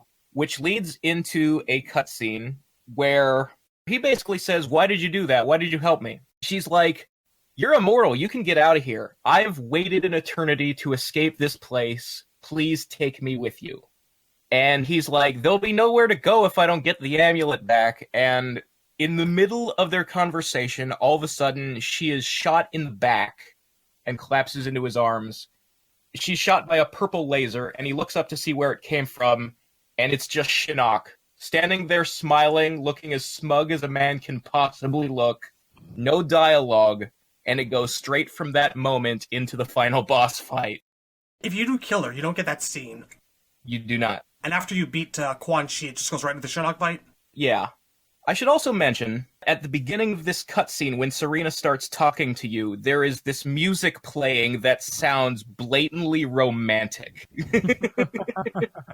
Two utterly damned souls that can make beautiful music together but never will. They have a 10-second conversation, but it's basically enough to set her up as the quote-unquote love interest of the game. She got too familiar, Razor. Too familiar. Clearly. That's a little sample of Dalakim's courtesy Katana in MKX. She got quite the hard-on for him after he spared her, which I've always wondered why he did. Yeah, there's no explanation for why you let her live, except that the player chose to. I can imagine, hot girl, I kinda don't want to kill her. Just fucks off. I mean, maybe he was in a hurry. He just needed the keys and to run off. This does tie into the ending a little bit, where Raiden's talking to him about the choices that he's made, and he does seem to be a little bit worried about the course his life is taking. But he hasn't talked to Raiden about that yet. No, he hasn't. But I feel like I think that there needed to be a couple of more iterations of the script, because this seems to have been a thing that could have been fleshed out a bit better. An intent. This seems like a subplot that should have been developed by giving Sub-Zero and Serena more than one scene where they talk to each other anywhere in the game. Because there are other cutscenes with Serena leading up to this, where she's like watching Sub-Zero approach on binoculars with Kia Jitaka, and she's like, "I'm gonna go report to Quan Chi and tell him the mortal's coming, that he's gonna break in, that he's succeeding, and we're trying to stop him." And these scenes subtly set up that she's realizing that Sub-Zero, being immortal, is actually going to win. Serena hates the Netherrealm and hates Quan Chi, hates being a demon, hates working for her bosses. Like, her main thing in life is that she's never met anyone who defied him and succeeded at it. And so that's why Bi-Han is basically her hero. And why she's like, "Please take me with you. You're the only one who's ever made that bald fuck look stupid and not given him what he wanted. Let's get the fuck out of here." Coming from the way that Quan Chi probably does treat them, someone having an opportunity to kill her and then sparing her life and moving on is as good as a marriage proposal. I've been waiting 15 years. 15 years for her to have a cutscene where she talks to Noob Saibot. Because, like, he is the exact opposite of what she liked about Bi-Han. Actually, I've been waiting 20 years. God, I'm old. See, I kind of wonder if they intended to introduce some kind of morality system, or to have more of those branching points that would show you different FMVs depending on whether or not you killed the gods. If Mythologies was made now, it would have a Paragon Renegade system. Maybe it should be, you know? I'd like to actually see more along the lines of consequences and dialogue and foreshadowing to him becoming Noob Saibot. That would be nice. And like MKX does suggest that timeline's version of Mythologies was more elaborate, and that Sub-Zero actually got to know Bi-Han. You mean Serena? What did I say? You said Sub-Zero actually got to know Bi-Han. Oh, that's dumb. Serena actually got to know Bi-Han. I'm sure Bi-Han knew himself well. I don't think he does know himself. That's the theme of the game. I feel like, it was supposed to be more of a look about him realizing that he's on the wrong path. Yeah. So I've often wondered, like, if you were supposed to initially be able to kill or spare a lot more people than just those two. Yeah. It feels like a mechanic that was supposed to be used more. It does feel like they had this great idea for a system and never found spots to put it in, except for those 2 little moments. I think that's why the bosses have such elaborate death animations for the most part. Fujin exploding, the fire god like overheating and shit. When you beat Fujin, he goes into this animation where he tries to kill you with a giant tornado, and the tornado causes him to explode. But canonically, Fujin never died. And when you beat Quan Chi, whether you do it yourself or you spared Serena and she does it, doesn't matter. The fight ends with him falling off the bridge you're fighting on and exploding for no reason on the way to the ground. Self-destruct buttons. But again, Quan Chi is not dead. You literally cannot kill Shinnok in the final boss fight. He just turns into Cloverfield. And if you beat Cloverfield... there is a way to beat Cloverfield, where if you save up 5 of an item that restores your ice meter, and you do Sub-Zero's most powerful attack, the Polar Blast, which freezes everything on screen at once, 5 times in a row. It's the only thing that can damage him. 5 of it will deplete his health all the way down, and he'll fall off that bridge. But when you beat the game that way, you get like a game over ending where the Lin Kuei kill you for betraying them, and then you get the blooper reel for the game, like all the green screen actors goofing off and flubbing their lines and stuff. You know, I've seen the blooper reel, but I don't think I've ever actually seen the bad ending. Oh yeah, it's the animation that they use for when he teleports from one stage to the next in the God Temples, except he's screaming to death and dying. And it's not even finished footage. Like, they left the green background in. Oh, you know what they say. No game is ever truly completed. So that's the goofy ending. That's the joke ending that you get if you actually, quote-unquote, kill Shinnok. The way you're supposed to beat him is, at the start of the fight, you can't actually touch him. Like, he's got this OP as health force field power. And the only way to get past it is if you trick him into facing the wrong direction by either jumping over him, I think, or using these teleporters that are on the stage. That's how I always did it. Yeah, you can freeze him. And when he's frozen, you can walk up behind him and press the item interaction button on the controller, and you will steal the amulet. The moment you have the amulet, he turns into the Cloverfield monster, and a portal opens, and you're supposed to not fight him, you're supposed to run through the portal and escape. And that is how you win the boss fight and prompt the final cutscene. I love how he just goes into like a huge temper tantrum and just starts slamming the ground. That amulet was the only thing keeping me from looking stupid. I waited some decades for them to actually capitalize on that monster Cloverfield. I never understood. Yeah. I'm still not sure whether or not, like, corrupted Shinnok in MKX is better or worse than it. I think it is a reimagination. I would like it more if we hadn't already had Blaze and Dark Khan. I'm just tired of guys made of rock with glowing cracks in it. I really hope Chronica looks nothing like that in any of her forms or appearances. It would be nice if her final form was just the way she already looks. Yeah.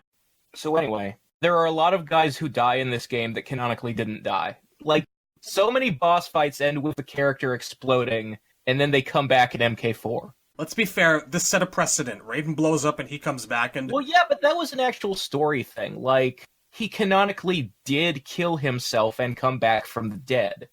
Story-wise, the guys who explode in Mythologies never died. I think that in the case of the gods, you're just supposed to assume that they're fine, that they've just been beaten, but we just never see them again. That's like just how people fall unconscious in Mythologies. They explode. It set a precedent. It's sort of like whenever Master Shake throws the TV remote in Aqua Teen Hunger Force. Everything in the house just explodes when you chuck it. I mean, I can imagine it's impossible to kill the elements. So, I mean, I can sort of buy it when Sub-Zero sort of, like, watches Fujin blow up. I'm like, he's made up of, like, elemental wind. Like, he's divine. Are you really going to buy the fact that he's dead?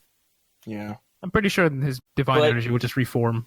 Going back to Trilogy, it established that Raiden sacrifices immortality. So, it was assumed for a long time that Raiden really wasn't honestly able to die. So I have to give a lot of credit to Mythologies for showing us that that actually is the case under normal circumstances. I guess that is a fair point. Like, none of these guys were forced to take a mortal form to compete in a tournament or go to a different realm. Yeah, exactly. Like, I've always looked at it like this. So Raiden blowing himself up in Deception, for me, was like, it was a popcorn moment. Yeah, makes sense. That's fair. The look on his face is not one of fear or resignation. It's just kind of, well, shit. All right, here we go.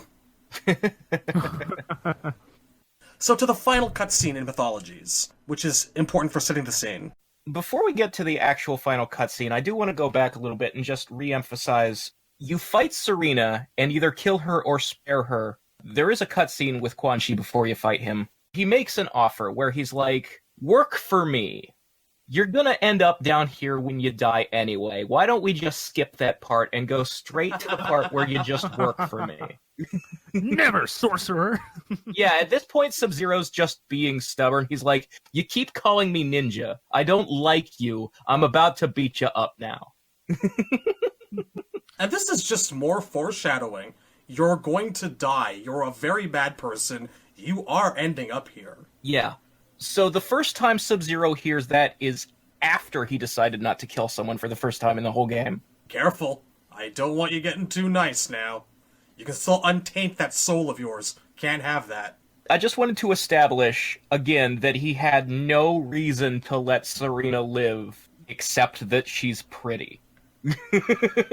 Again, I feel like there was supposed to be choices that you were going to be able to make. Because it would have made sense for him to let her live if there were... Okay, so there's two answers. Either he let her live because she's pretty, or he let her live because he was speed running the dungeon.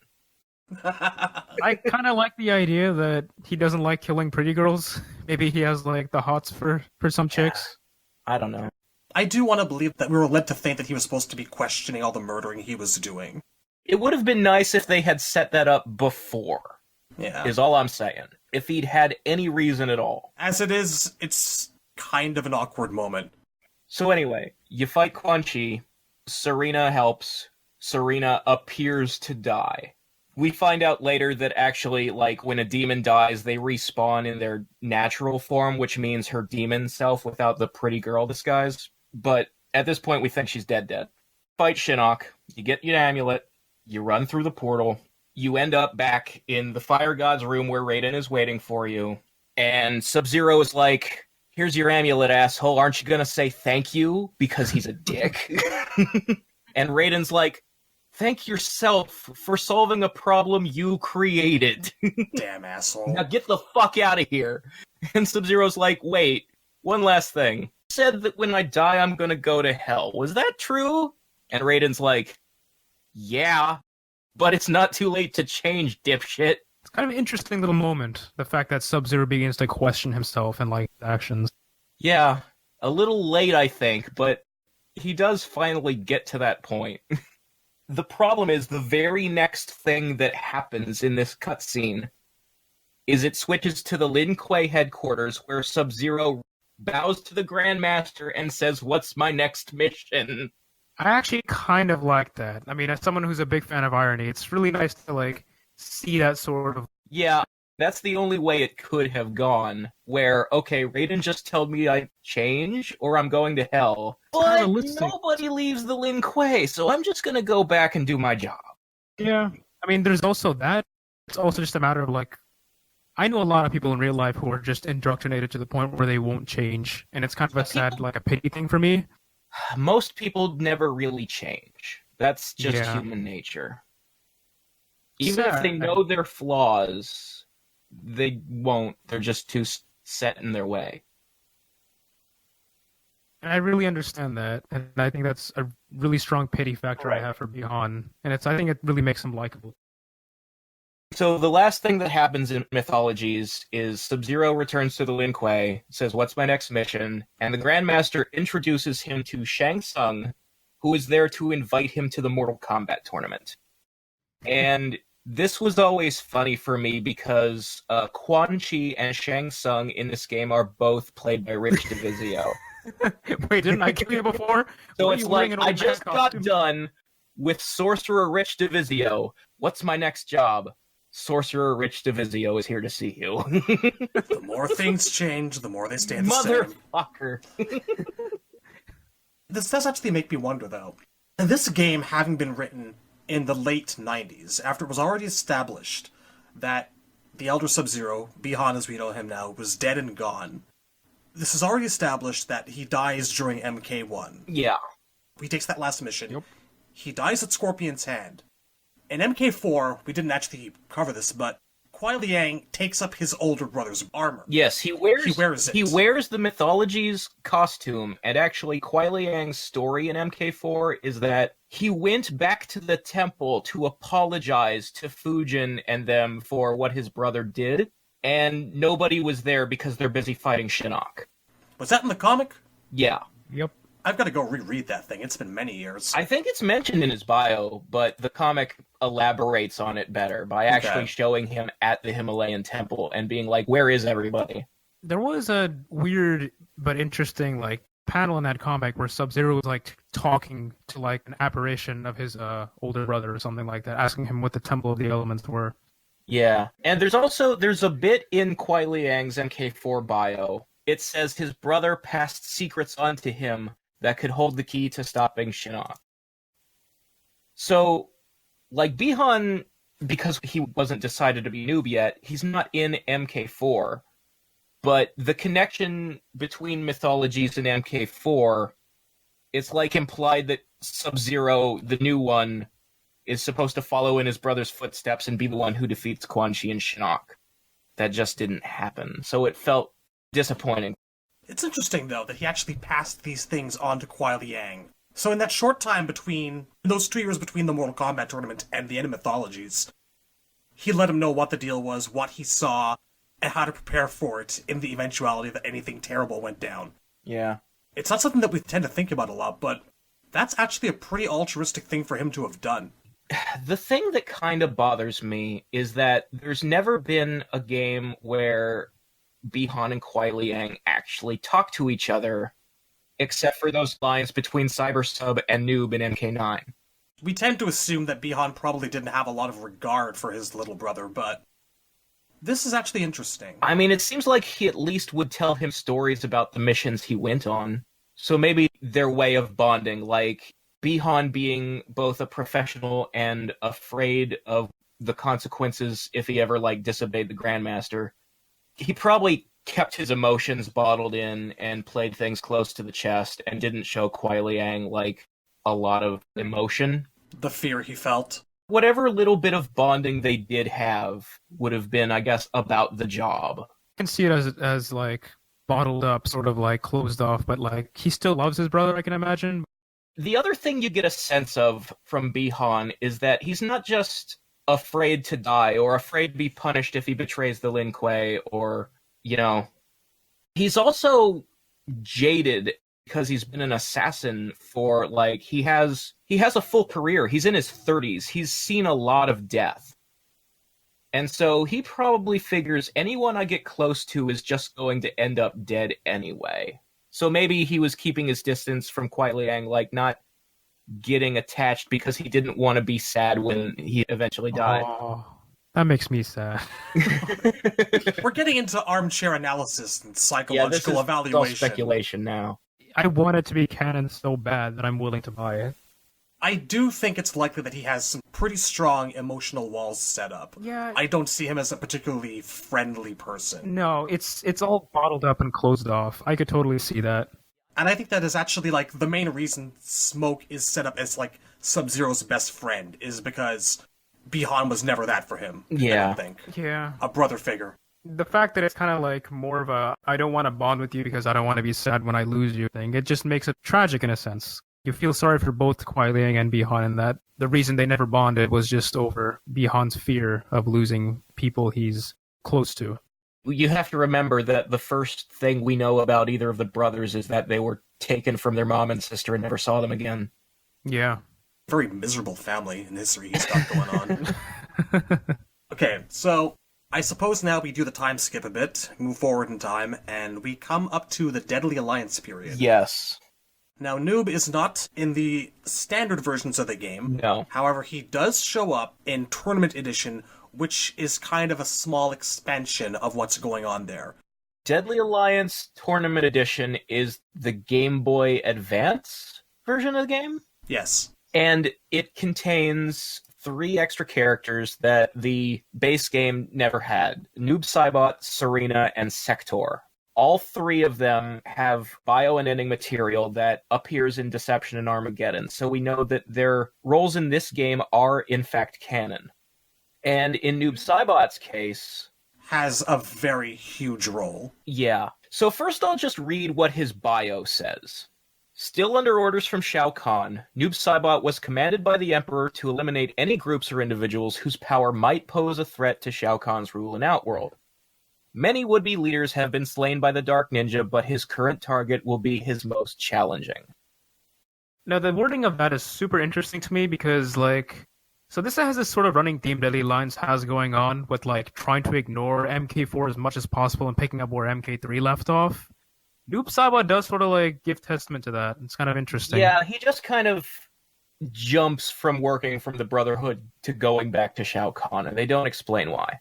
Other than, I guess you could say it's because, well, Shinnok had his turn and it's over, so there's nothing left for the Brotherhood to do, so the only job he has right now is in Outworld. All of those guys, Reiko, Noob Saibot, Reptile, Tanya, pretty much everyone who was working with Shinnok and Quan Chi during the MK4 period winds up back in Outworld, under Khan or running around with him. I just kind of find it interesting that Deadly Alliance kind of picks up a lot of like story arcs where we left off, because I noticed they try to ignore MK4 as much as possible, barring Quan Chi and like the Revelation. The only things about 4 that are mentioned in Deadly Alliance are Quan Chi himself and stuff to do with the amulet. It's like really weird how little MK4 is addressed in Deadly Alliance. They do mention Shinnok was defeated at some point, but I think that's about like, the game is canon. Like, they don't retcon it out. They just don't talk about that stuff. It's strange. Yeah. For all that they put effort into explaining how the end of MK3 works, I guess that they were maybe planning to do the same for more characters for MK4 closure, but they never got around to it, I would imagine. You know, they had Tanya and, I guess it's mostly just Tanya was in Deception. Yeah. And that was it! Yeah, and then the rest of them didn't come back till Armageddon. Before I get to Noob's ending, I want to just point out, so visually in Deadly Alliance Tournament Edition, Noob's model is Scorpion's primary, colored all black, with glowing blue eyes. He only had 2 special moves in the game, and one of them is the spear again, and the other is just a blue-colored fireball. This is a cheap Game Boy port, so you can't expect much, especially because in the Deadly Alliance engine, most characters had lost their classic special moves anyway. Raiden had a shoulder charge instead of the Superman. I think that one of the reasons that Noob wound up being paired with Smoke is because so many of his moves in this 3D plane would have just not been feasible, I don't think. Well, maybe they could have like gotten away with the Ghost Ball, but like the teleport, suplex... A lot of the way that Smoke worked in Deception was basically the way a Shadow clone should attack. Kind of. Sort of. He did have his teleport suplex. Did he? Yeah, I think so. The 3D era is also where he got the black hole that he has in MK9. Yes. Armageddon, I believe, yeah. Mm-hmm. Yeah. Anyway, so this is Noob Saibot's ending in Tournament Edition. The allied forces of Princess Kitana and Prince Goro were locked in mortal combat with Shao Kahn's army when Noob Saibot made his move on an unsuspecting and battle-weary Prince Goro. The two fought savagely, but it was Noob Saibot who gained the upper hand and mortally wounded Goro. And that's all it says. But there are 2 important things I want to point out about this. So first of all, this is an ending, but the material in it happens before the main plot of Deadly Alliance. So this is an ending that should have been a bio. I guess coming into this, if you played Deadly Alliance first, it didn't say anywhere in Deadly Alliance who it was that actually killed Goro. That's true, but Goro's death happens before the main story. Yeah. So it's kind of weird that this is an ending and not a bio. And this isn't the first or only time that they do this. There's actually a couple characters they do this with in the main game of Deception. They use the endings not the way that the 2D era or the current era do, where they're what-if scenarios. They actually use the endings as canon, and they put them in a weird order where one character's ending will lead into another character's bio, and that's how you know the ending came true. It's an odd way to do things, but it does work. Yeah, it does confirm things as canon, which is nice. And it also cuts down on the amount of non-canon bullshit endings. Yeah. The second thing I want to mention is when we've talked before about Noob Saibot being the one to kill Goro, some of the comments on the Discord, like it seems like when people are imagining that scene, they're picturing Noob Saibot sneak up on Goro, stab him in the back, and then run away. But the way this is written and shown, they actually did have a fight. Like, Noob actually beat Goro in battle. To be fair, they mentioned he was battle-weary. Yes. I don't think that, like, on equal ground, that's probably not going well for Noob. Noob's smart. I mean, even if he doesn't have cryomancy, he's still the guy who beat 4 gods in a day. That fighting skill, that knowledge of martial arts is still, it's the same guy. And also, with Shadow clones, every fight is a 2-on-1. This is, by the way, the second time in any form of MK canon that Bihan has beaten Goro. Malibu Comics. Fuck yeah. Bihan is an overpowered fuck, wow. He really is. He's actually got a really impressive victory list. He really does.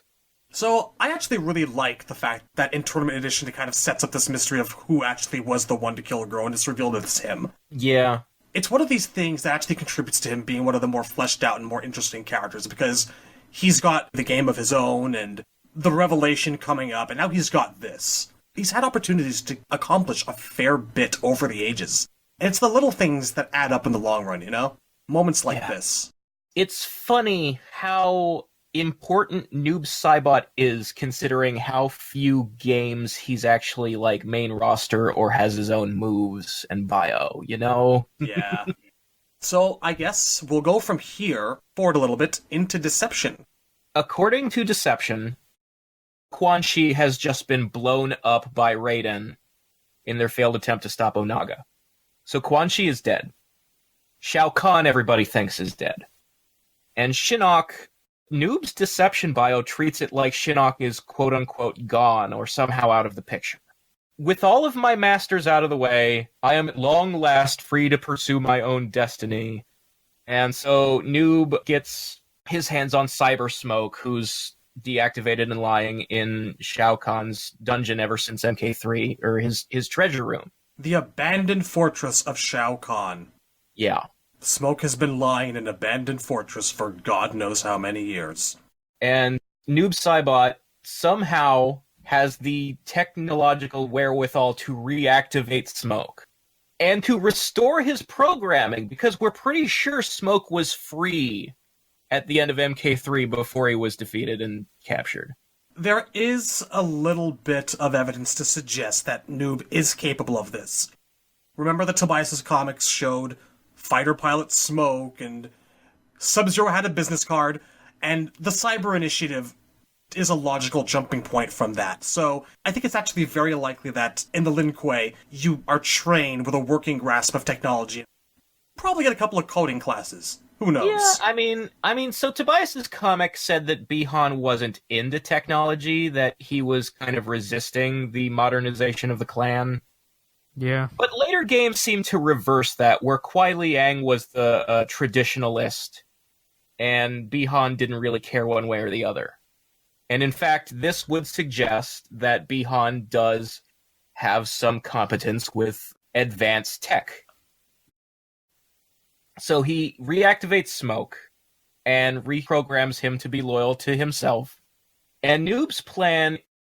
So Cyber Smoke, all of his powers are based on nanobots, because when you are automated, because the automation process, you lose your soul, or your soul goes dormant, or whatever it does that it makes you quote-unquote soulless in MK3.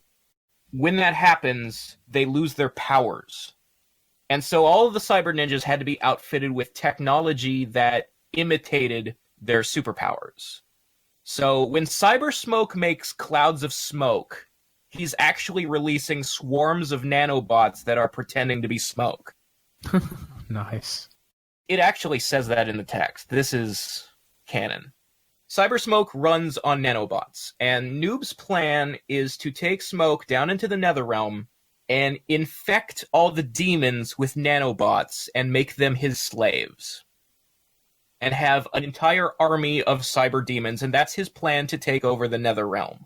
I want to just establish that he's probably able to do this, in part because wherever Shinnok is, he's probably hiding out. He's not in a position to stop anyone from making advances. Yeah, it seems like when Shinnok got his ass kicked in MK4, he decided to, lie low or something. Yeah, just lay up in bed and heal, which is the same thing Shao Kahn did when he lost MK3. I mean, it makes sense. He's got no one loyal to him anymore. Theoretically, no one's looking for him. I'm guessing that no one really knows what happened to Shinnok after he was beaten. So everyone just kind of went off and did their own thing. It's weird that in Armageddon, they just treat it like, no, Shinnok's still on the throne. He's been where he always is. Just plotting for Armageddon, nothing new. Yeah. Just, here I am in my spire. Hey, Taven, what's up? But yeah, Deception acts like Shinnok's been missing for a while, and so Noob is like, now's my chance. I think that we've also established that there might be a little bit of a time differential between Deception and Armageddon. So there's probably enough time there for Shinnok to reemerge. It's unclear, but it seems like months at most, maybe a year even. I don't think there's a lot of time between Deception and Armageddon. But there's probably some wiggle room. Well, I could totally buy in the fact that it's been like a year or so because he's had enough time to build the army. But he doesn't really attack the Lin Kuei Temple with the army. He just sort of no, he doesn't have an army in Armageddon when he attacks the Lin Kuei. He just converts the Lin Kuei using Smoke's nanobots. Yeah. I only remember seeing guys who looked like pellet-swapped Lin Kuei. Instead of having blue and silver uniforms, they had Noob Saibot colored all black uniforms and glowing red eyes. But it was the same models. There are scenes where you literally walk into a room and watch Smoke turn a Lin Kuei into a shadow demon. It looks like a very unpleasant process.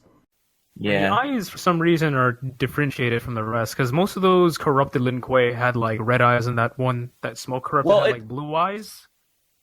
Yeah, the ones with blue eyes, I think, had powers. Oh. Remember one of them wielded the Ice Scepter or something? Taven could pick up the MK4 Ice Scepter, Sub-Zero's weapon from that game, and use it as an interactable, you could swing it around and freeze people with it, and that was sort of the gimmick of some of those rooms. There were a few different types of NPCs from battle to battle. You had, there were some summoners, there were some healers. I don't remember if those were part of the Shadow Forces. I think there were a few different types for each. Yeah. I seem to remember that the Tekkunin, when you fought them earlier, had a couple types as well. What I mainly remember of the minions that you fight in the Lin Kuei stage, the Shadow Demon ones, is a projectile that looked like a flaming skull, but the fire was red. That's all I remember them doing. I do want to mention, going back to Deception, this was the first time we found out that Noob Saibot was the original Sub-Zero, and this was the first time Sub-Zero finds out. For some reason, he's in the Netherrealm. In Noob Saibot's arcade ending, in Deception, the story is that Noob has taken Smoke to the Netherrealm, and he's starting his plan, and then all of a sudden Sub-Zero drops out of nowhere and attacks them, probably because he's trying to rescue Smoke. I'll just read the text. Wait, can I? With Smoke as his template, Noob Saibot planned to return to the Netherrealm and use Smoke's nanotechnology to create an army of cyborg demons. He was unaware that they were followed by someone Noob had not seen since before he became a Wraith. Smoke instantly recognized their visitor. He was an echo of their past. He was Sub-Zero, Noob Saibot's brother. That is the first time we ever found out that... I'm sorry, I had Well done. Outstanding. That's the moment where we learn Noob Saibot was the Elder Sub-Zero who died in MK1. And cue fucking legions and legions of threads on MKO and on GameFAQs freaking out about this, because at this point, no one is dead in MK except for maybe Shiva. And that first Sub-Zero, but no one cares about him anymore. We'll never see him again. Yeah. It was a revelation. That's only the first half of the ending. I'll do the rest. Noob Saibot was surprised to see how much stronger his brother had become. If he were still Lin Kuei, still human, he probably would have shown some degree of pride. But, as Raiden had revealed during the ordeal with Shinnok's amulet, his soul had been tainted when he died at the hand of Scorpion. Noob Saibot, the original Sub-Zero, had descended into the Netherrealm free from compassion. He ordered Smoke to assist him in slaying his brother, his first act as ruler of the Netherrealm. Yeah, so the part where Sub-Zero dies in this ending isn't canon. There's another ending that involves Noob Saibot in this game, and it's Ashra's. And in Ashra's ending, it says that she is hunting Noob Saibot specifically because... So, like, her gimmick is that she has a magic sword, and every time she slays a demon with it, it purifies and makes her closer to being able to escape the Netherrealm, because, you know, only evil creatures can exist in the Netherrealm, and if a good enough person is down there, it'll just kick them out. So she's trying to purify herself by slaying demons, and she specifically picks Noob Saibot as a target, because she figures out that he's one of the worst demons in the Netherrealm, specifically because of all the undead guys down there, he's the one who's evil by choice. He's the one who loves being evil. He actually desired to remain the Netherrealm. That's what the ending says. And so if she was able to kill him with her magic sword, he's worth more purification points than anybody else. He gives me twice as much XP. Yeah. He is so evil, you know? There really isn't any room for any redemption arcs here, folks. Sorry. Yeah, no. See, all of the Revenants in MKX, they're under magical corruption. They're under a mind control because they have to be, because they are good guys. And so the way they're acting is never how they would really act if they had a choice. That's not the case with Noob Saibot. He never had to be corrupted because he was already a bad guy. That's generally how bad guys work. If you die a bad person, you become a bad person. So when I said the part where Sub-Zero dies in Noob's ending isn't canon, I specified just that part because the first half actually is canon. So we find out in Armageddon through Serena's bio that at the end of Deception, Sub-Zero did in fact, I guess he spotted Noob and Smoke at Onaga's castle. Everybody in the entire game was there so that Shujinko could steal their powers and beat Onaga. And so, he saw Noob and Smoke, and he's like, wait, Smoke is alive? I gotta find out what this is about, and followed them. And he followed them to the Netherrealm, and he did attack them, and he almost got, murdered, but Serena was following him. And she jumped out to protect him and help him fight Noob and Smoke off. But during the fight, she lost control of her emotions and, as a result, control over her human form and became Big Scary Demon. Sub-Zero had been knocked out at the time. And when he came to, he saw her Big Scary Demon form and didn't recognize her. He thought he was under attack and got ready for a fight, and she didn't want to fight him, so she ran away. So Sub-Zero goes back home, and Serena is now trapped in the Netherrealm and stuck in her demon form. And Noob Saibot, Smoke, and Quan Chi, who has been resurrected by Shinnok after Raiden blew him up. The three of them catch her, and they're like, you see, this is your true self. He'll never accept you. You don't belong with the humans. You belong down here with us. And she's feeling particularly down about herself and emo at the time, so she lets them convince her to work for Quan Chi again. Wait, was that the actual canon bio? Yes. Oh, damn. Yeah. That's why Serena is with Kia and Jataka in Conquest mode when Taven fights them. I never knew it was a broken spirit thing. I've always just sort of envisioned it as mind control. No, it's... Quan Chi pretty much uses his words. He negs her into being his minion again. I'm also pretty sure that the sight of Bihan, the person who once spared her life, as a corrupted, horrible wraith, can't have done wonders for her self-esteem either. As far as we know, this is the first reunion between them since Mythologies. Yeah, that's not the kind of thing that really gives you a lot of self-confidence. So Serena, at the time, had in her possession like a compass or like a magic item that would lead her to the Lin Kuei Temple. Noob made her give it up, and that's how he found the temple and was able to attack during Taven's conquest. Before we go any further into Armageddon, because we've kind of made a natural bridge here, I do want to briefly cover Shaolin monks, because Noob's not in that very much, for like 5 seconds. In it like for one scene. I mean, 2 if you count the opening cutscene. Rip out a masked guard's spine and hit Scorpion in the face with it. There's that. I just love how Scorpion's just standing there and then takes the hit. Like, he just watches Sub-Zero rip the spine out. Yeah, he just, like, ooh, that's cool. Oh, God, my face! But there's specifically because Shaolin Monks does this, I think it's actually an interesting thing to note. We see Noob Saibot kind of creeping around the Netherrealm in Shaolin Monks. Yeah. And Sub-Zero, Kuai Liang, tells Liu Kang and Kung Lao not to touch him because he thinks that's his brother. So that's why he's running around the Netherrealm. The dialogue is a little weird there, because what Sub-Zero says is he's possessed by an elder god. Yeah. Which is a really, really weird way of describing the fact that he works for Shinnok. I attribute that to more of Shaolin Monks' fuckery. Yeah, that's just bad writing is what that is. What I want to point out is the parallel to this and MK9, which we'll get to, is that you have a common occurrence of Sub-Zero during the 2 to 3 time frame, discovering that his brother has become this horrible wraith. Yeah. I don't know if it's necessarily intended to be retroactively canon to the old timeline, or if Sub-Zero is supposed to be finding out here during Deception for the first time this is what happened to his brother. But the implication does seem to be, to me at times, that he's wondered what happened to his brother for a very long time, and has been having questions or thinking Noob Saibot is his brother since MK3. I mean, it's... It doesn't interfere with anything, but it's a hypothesis that I've had for quite some time. It depends on how you write it, because the way it's done in Shaolin Monks, where he found out off-screen, is supremely unsatisfying. Like, you want that revelation to happen on camera. Yeah. And what game it happens on camera in doesn't matter that much, as long as it happens on camera.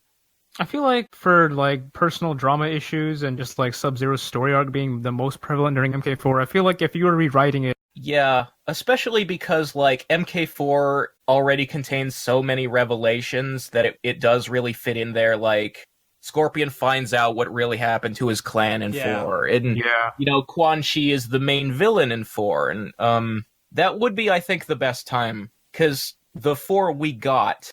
we were complaining about Noob Saibot having too small a role. Mm-hmm. So if that had been the game, if you were remaking them now, if 4 was the game where Kuai Liang found out, I think that would be the best timing.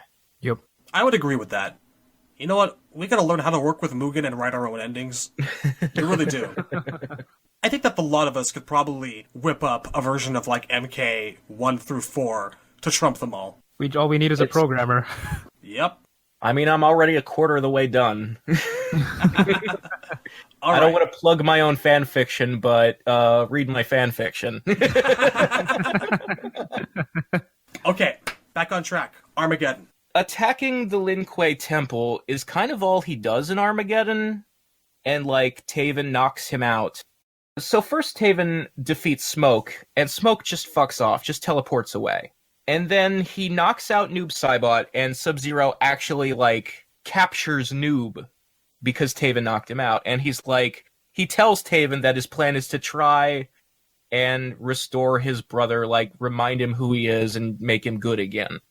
Here's the only thing we really know after that, is that when we come to, like, the fight at the pyramid, where everybody's trying to be the first one to get to Blaze, Noob Saibot is obviously there, and he was on the bad guy side of the two armies running at each other. And Smoke was on the good guy side of the two armies. That shit's canon. You can't tell me otherwise. Sorry. Yeah, I mean, Smoke wasn't captured. He just teleported away. But it sure does seem like after Noob was beaten, Smoke got his mind back somehow. There's an unwritten chapter there, I think. Yeah, it would really be fucking nice, wouldn't it, to know what happened there? I think long story short, it just shows that Smoke was saved, but you can't save Noob. He is what he basically.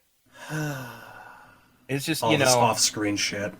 Those of us who are Smoke fans have been waiting for him and Kuai Liang to reunite since 1995. And Off-screen, it happened. off-screen. Off-screen. Da, da, da, da, da, da. Please, MK11, please. Look, Give us a scene. It hurts so bad to be a Smoke fan. It is a life of pain to be a Smoke fan. Ya think? You know, even if Smoke is an NPC in MK11, I would not mind seeing that in cutscenes. I want to see that resolution. This is more food for the Kuai Liang episodes coming up soon, but... It is, yeah. Jesus God, what I wouldn't... Like, we know Bi-Han and Kuai Liang are going to have some sort of interaction in 11. Oh, he better be. Holy shit. I'll be very disappointed. Being a Smoke fan is suffering. There is a point I want to bring up. So we just went through, Bi-Han is in MK1. He's in MK2. He's in every version of MK3 somehow. He's in MK4. He's in the Game Boy version of Deadly Alliance. He's in Deception. He's in Armageddon. He's in MK9. He's in every single game except MKX. And Special Forces. Well, yeah. And, I mean, he was name dropped in versus DC. Mainline fighting game that's canon. He's in them all except MKX. He does, like, appear in the mobile version of X. You equip these, like, trading cards to boost your character stats, and there is a Noob Saibot card. And the picture on the card, they just took Sub's Revenant costume, put a hood on it, and colored it black. Just looks like a nice costume, I'm not gonna lie. I mean, I don't like... totally it would fit for Noob Saibot. It looks fine. Yeah.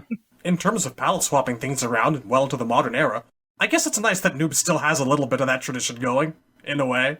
I mean, I really like the way MK11's doing the palette swapping, where it's like the main outfit is the same, but like the details are different. Little bits of the stripes and stuff. Yeah, and like the belt and stuff. So, we know how Armageddon ends. Yeah. Everyone dead. There's this frustrating thing where Noob Saibot's arcade ending, and I have said, every episode that arcade endings are the most non-canon. They are garbage and we should ignore them all. But Noob Saibot's arcade ending encourages the people who think he can be redeemed by saying that if Noob beats Blaze, the prize splits him into living Bi-Han and Noob Saibot. Like, he becomes two people and they fight each other for dominance. I hate every word of that. It's dumb. That inspired nearly every single Bi-Han becomes Sub-Zero again ever since. All of the bad fanfic and all the fans with dumb ideas that he can be redeemed, that's where it comes from. And it must die.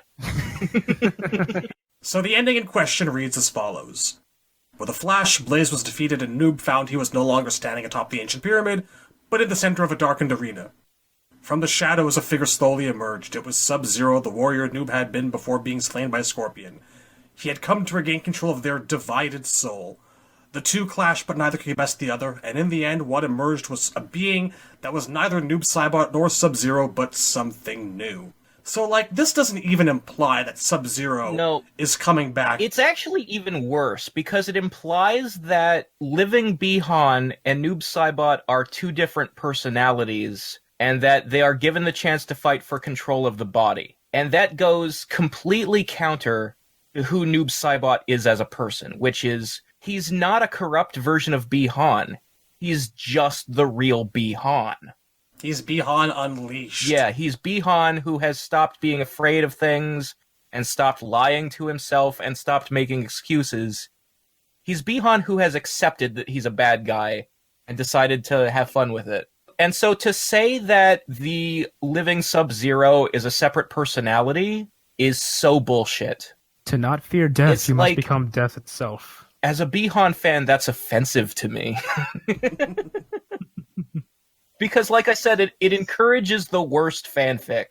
This seems to imply that, assuming a game following Armageddon took this up, what you would have would be some sort of, shadow freezing character. Yeah, and it just sounds 10 kinds of You know what they dumb. would call it? His powers would be black ice. Oh. Noob Zero, Sub Saibot. Exactly. Pick one. So stupid. So stupid. If you're a fan of this idea, shame on you. I'm sorry, everyone's allowed to have opinions, but some opinions are wrong. I'm with Razor on this one. Oh, God almighty. So they died. So they all died. Everybody died, which is funny because most of them are already undead. How do you kill the dead? What happens to the dead after they die? The answers may vary. Your mileage may vary. But it keeps happening. Reboot! How do you kill the ninja that personifies death? How do you kill a man made of goo? Like, can't... Shadows. If you, like, kill Noob Saibot or Scarlet, can't they just become a puddle and then put themselves back together? I don't think they can be killed. I actually don't like the oil concept for Noob Saibot, but we'll get there. That'll be on the eventual Sub-Zero in Media retrospective. We'll cover everyone. Okay, so Conquest, I think, was the first time they depicted his shadow powers as being like black oil instead. But Yeah. in the games, the first time they made it look like a liquid, like his shadow clone is melty, was actually the unpublished comic book for Deception. There's Trilogy as well, because when you block the shadow dashes in Trilogy, the clone kind of blows up into this, like... Did they use, like, the blood hit spark No. for that? It's like Mega Man, like death animation. He kind of, like, explodes outward in several small fragments of black. Are you sure you're So not I thinking think of the the mutant? idea was there.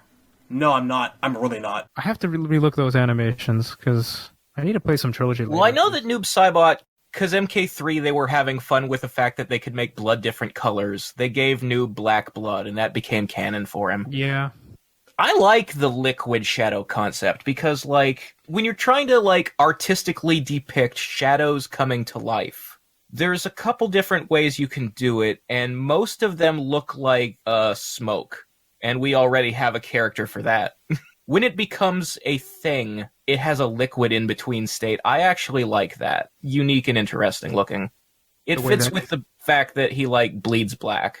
Yeah, okay, now I would like something like that. If, like, the shadow oil was, like, blood or something, like black tainted blood. I could get around that idea. I just don't like the way they did it in the Conquest TV show where it's all oily and stuff. Well, yeah, no, like, I'm not at all encouraging anything related to the Conquest TV show. I'm just saying I like the graphics for MK9 Noob Saibot. What you got in Conquest was a guy in a GIMP suit covered with oil. Yeah. What you got in 9 was Living Shadow, and I think that, like, the GIMP oil gave birth to that concept. Conquest was just a wet, shiny man. And in fact, in the Conquest episode, they specifically make it a weakness. Like, Zero is able to set him on fire because he's covered in actual oil. That is not at all how Noob Saibot works. It's not really oil, it's just liquid shadow.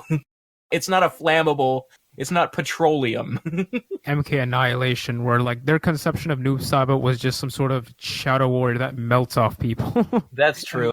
He was also liquidy in Annihilation. That's The outside media really is important to discuss, and that's why I feel it's very necessary to give it its own discussion, because there's influence. for the listeners' benefit. What we're going to do is, this has been the Bihan episode.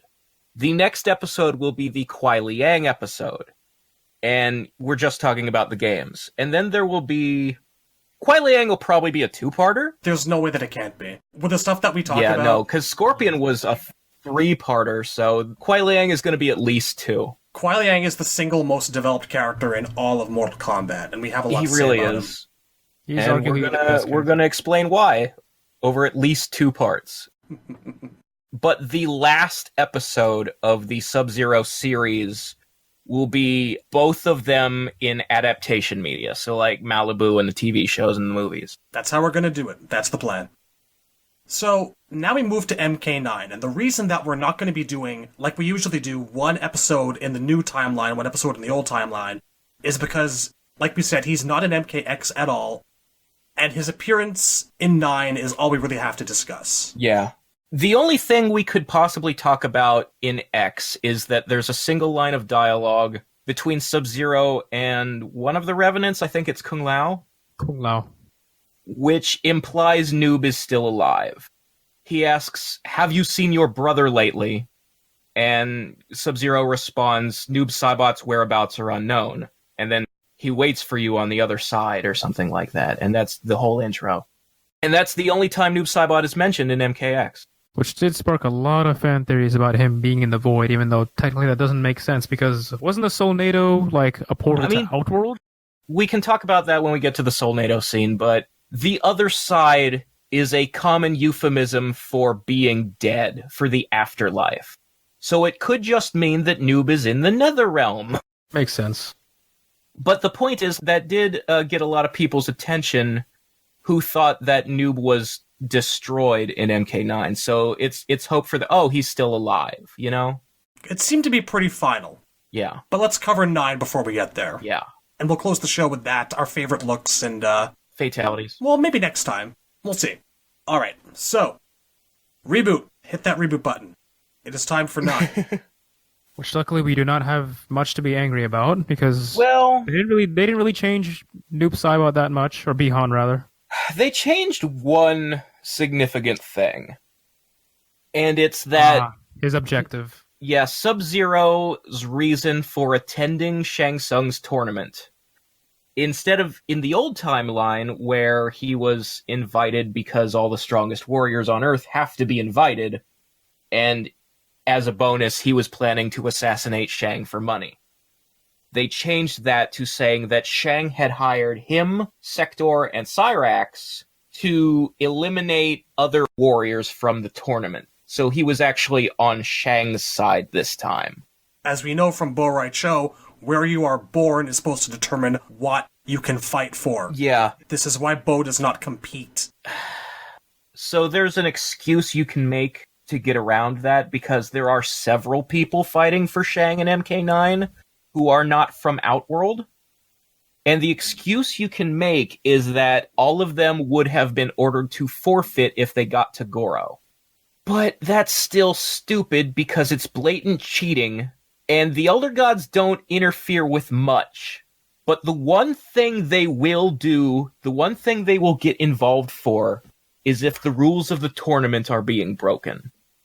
And Raiden especially is at the tournament to make sure the rules are not being broken. He has the authority to stop it if they are. And MK9 constantly forgets this. There are so many scenes where Raiden is looking right at somebody while they're cheating and does nothing. Stares blankly like an idiot. It's like he's forgotten what his job is. He's too busy worried about his future visions to actually police the tournament, which is his entire goddamn job. Also, the fact that he's working for Shang as opposed to being hired to assassinate him eliminates that whole, I'm going to use the money by killing him to retire and hide. It completely eliminates the idea that when he went to the tournament, he was remembering what Raiden told him at the end of Mythologies and was planning to give up the life. Exactly. The other thing it does is that it changes Kuai Liang's motivation at the second tournament. But we can talk about that during the Kuai Liang episode. The overall point has been made that this retcon is unnecessary, clumsy, and just kind of makes the character worse off. It's not a big difference, but it is a difference. At the very least, Raiden does imply that Mythologies or some version of it still happened in this timeline. Yeah, we do know that Mythologies, in a sense, occurred. Because when Bihan dies, Raiden says, it's a shame he once saved Earthrealm from Quan Chi and Shinnok. And again, Katana NX says that Serena became too familiar. Yeah, that's mentioned in MKX. So we know some version of those events happened. I'm okay with just looking at Mythologies in large and saying, yeah, it's still good. Yeah, but to skip over the part where Bihan is supposed to be considering the fact that maybe I don't want to go to hell when I die, maybe I should change. Instead, they double down on the fact that he's a bad guy, which didn't even have the hoped-for effect of getting people to stop asking for him to be redeemed. Let it go, people. Let it go. I mean, you would think that they'd go, okay, no, he is a dick, because he spends all of MK9 being the biggest possible dick. To hell with your clan.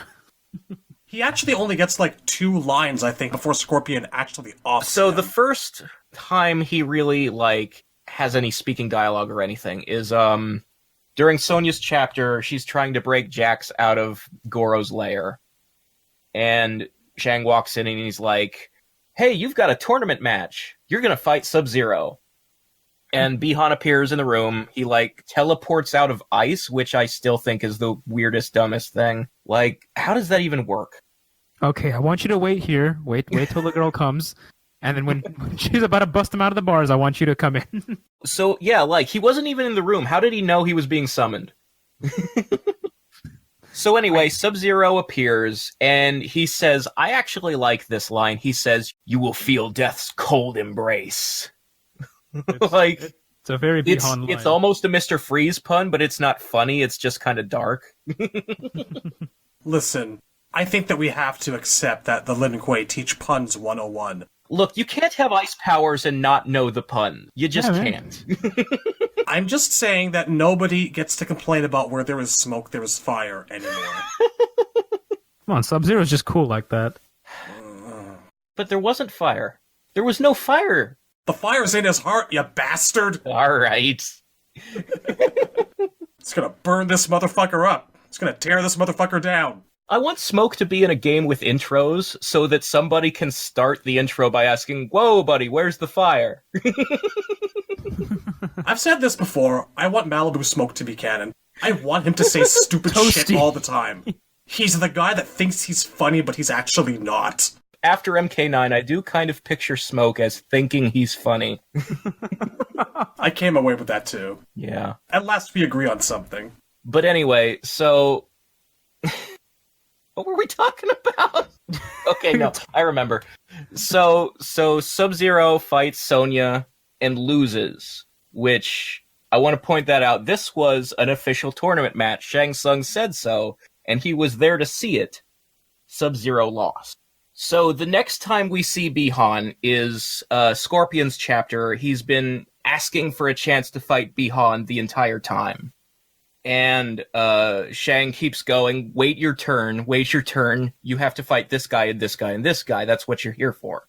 And finally, Scorpion walks into a room after he's had a talk with Raiden about, hey, maybe if you spare Bihan's life, I'll get the Elder Gods to bring your clan back for you. Because Raiden has seen a vision of Noob Saibot and wants to prevent that. And so Scorpion walks into Shang's throne room, and Sector and Cyrax are just kind of chilling. And the moment they see him, they start, like, picking on him like school children. Hey, look, it's Hanzo Sashi over there. Remember when, like, his family and clan died? Yeah, that was funny. Ha ha ha, Yeah, look exactly. at him. Hey, look, it's the loser from that loser clan that are all dead. Look at those fuckers wearing yellow. How's life in hell, ninja? And Scorpion, who is not known for his, ability to hold in his temper, is surprisingly reserved in this moment, and he's just kind of quietly like, maybe they'll come back, though. And so Cyrax gets really mad at this and pushes him. Oh god, the infantilization began here. It's like school children in a fucking, like, yard. Just like... And the moment Shang sees the push, he's like, oh ho ho, somebody wants to have a fight! Very well then, Scorpion versus Sector and Cyrax. Okay, you know what I think? I think that, like, behind the scenes, Quan really wants Scorpion to be all out angry and pissed off, and he puts him through all this shit, all these unnecessary fights on purpose, to fire him up and make sure that he's really, really focused and angry and ready to really let loose when he kills Bihan. So there's no way he can fail. Are you suggesting that some point off screen, Quan Chi went up to Sector and Cyrax and asked them to pick on Scorpion? Yes. Yes, I am. That's weird, but I could kind of see it. What do you want, you tennis ball fuck? Can you just pick on my enforcer a little bit? Just fan the fire. And he goes up to Shang, it's like, I want you to put him through as many fights as possible. This deadly alliance of making Scorpion's life hell. So, I'm not entirely clear on if Shang makes a match, are they always part of the bracket, or are some of them just fucking exhibition matches? Is there even a bracket? The reason I ask is because Cyrax loses this fight, but he's still in the bracket and allowed to eliminate Johnny Cage later. There must be a loser's bracket of some kind. Bugs the shit out of me. There's no clearly defined way to break this tournament down. There are endurance rounds. Yeah, they just didn't give a shit. There's no effort made by the writers in MK9 to try and make the bracket make any fucking sense at all, and that's really disappointing, because I've waited years to see an MK1 told in a way that would actually, do it right. The fact that they're just making it up as they go is so fucking lazy. Okay, we gotta focus here. Back to Bihan. Yeah. So anyway, Scorpion beats Sector and Cyrax, and he says something like, "I will defeat Bihan. I won't kill him." And Bihan just then walks in the room and goes, "Will not or cannot," and immediately starts being the dick and making fun of him, and to hell with your clan. Yep. And Scorpion goes, "No, to hell with you," and takes them both to the Netherrealm for the fight. No good reason, but looks cool, so I'll give it a pass. Yeah. Yeah. Scorpion tries to make it sound thematic. He's like, "This is where I was reborn, so this is where you will pay." That is a really nice scene. It's just kind of an awkward match, like just everyone just waiting in Shang Tsung's throne room. And, yeah, they're all just standing there wondering how long does the fight take, I wonder. Do you just imagine the Jeopardy theme playing in the background while they're waiting? They're all just staring at the floor wondering when he's going to come back. Like, what if he never did? Sector making awkward attempts to hit on Sonya. So, you like fire.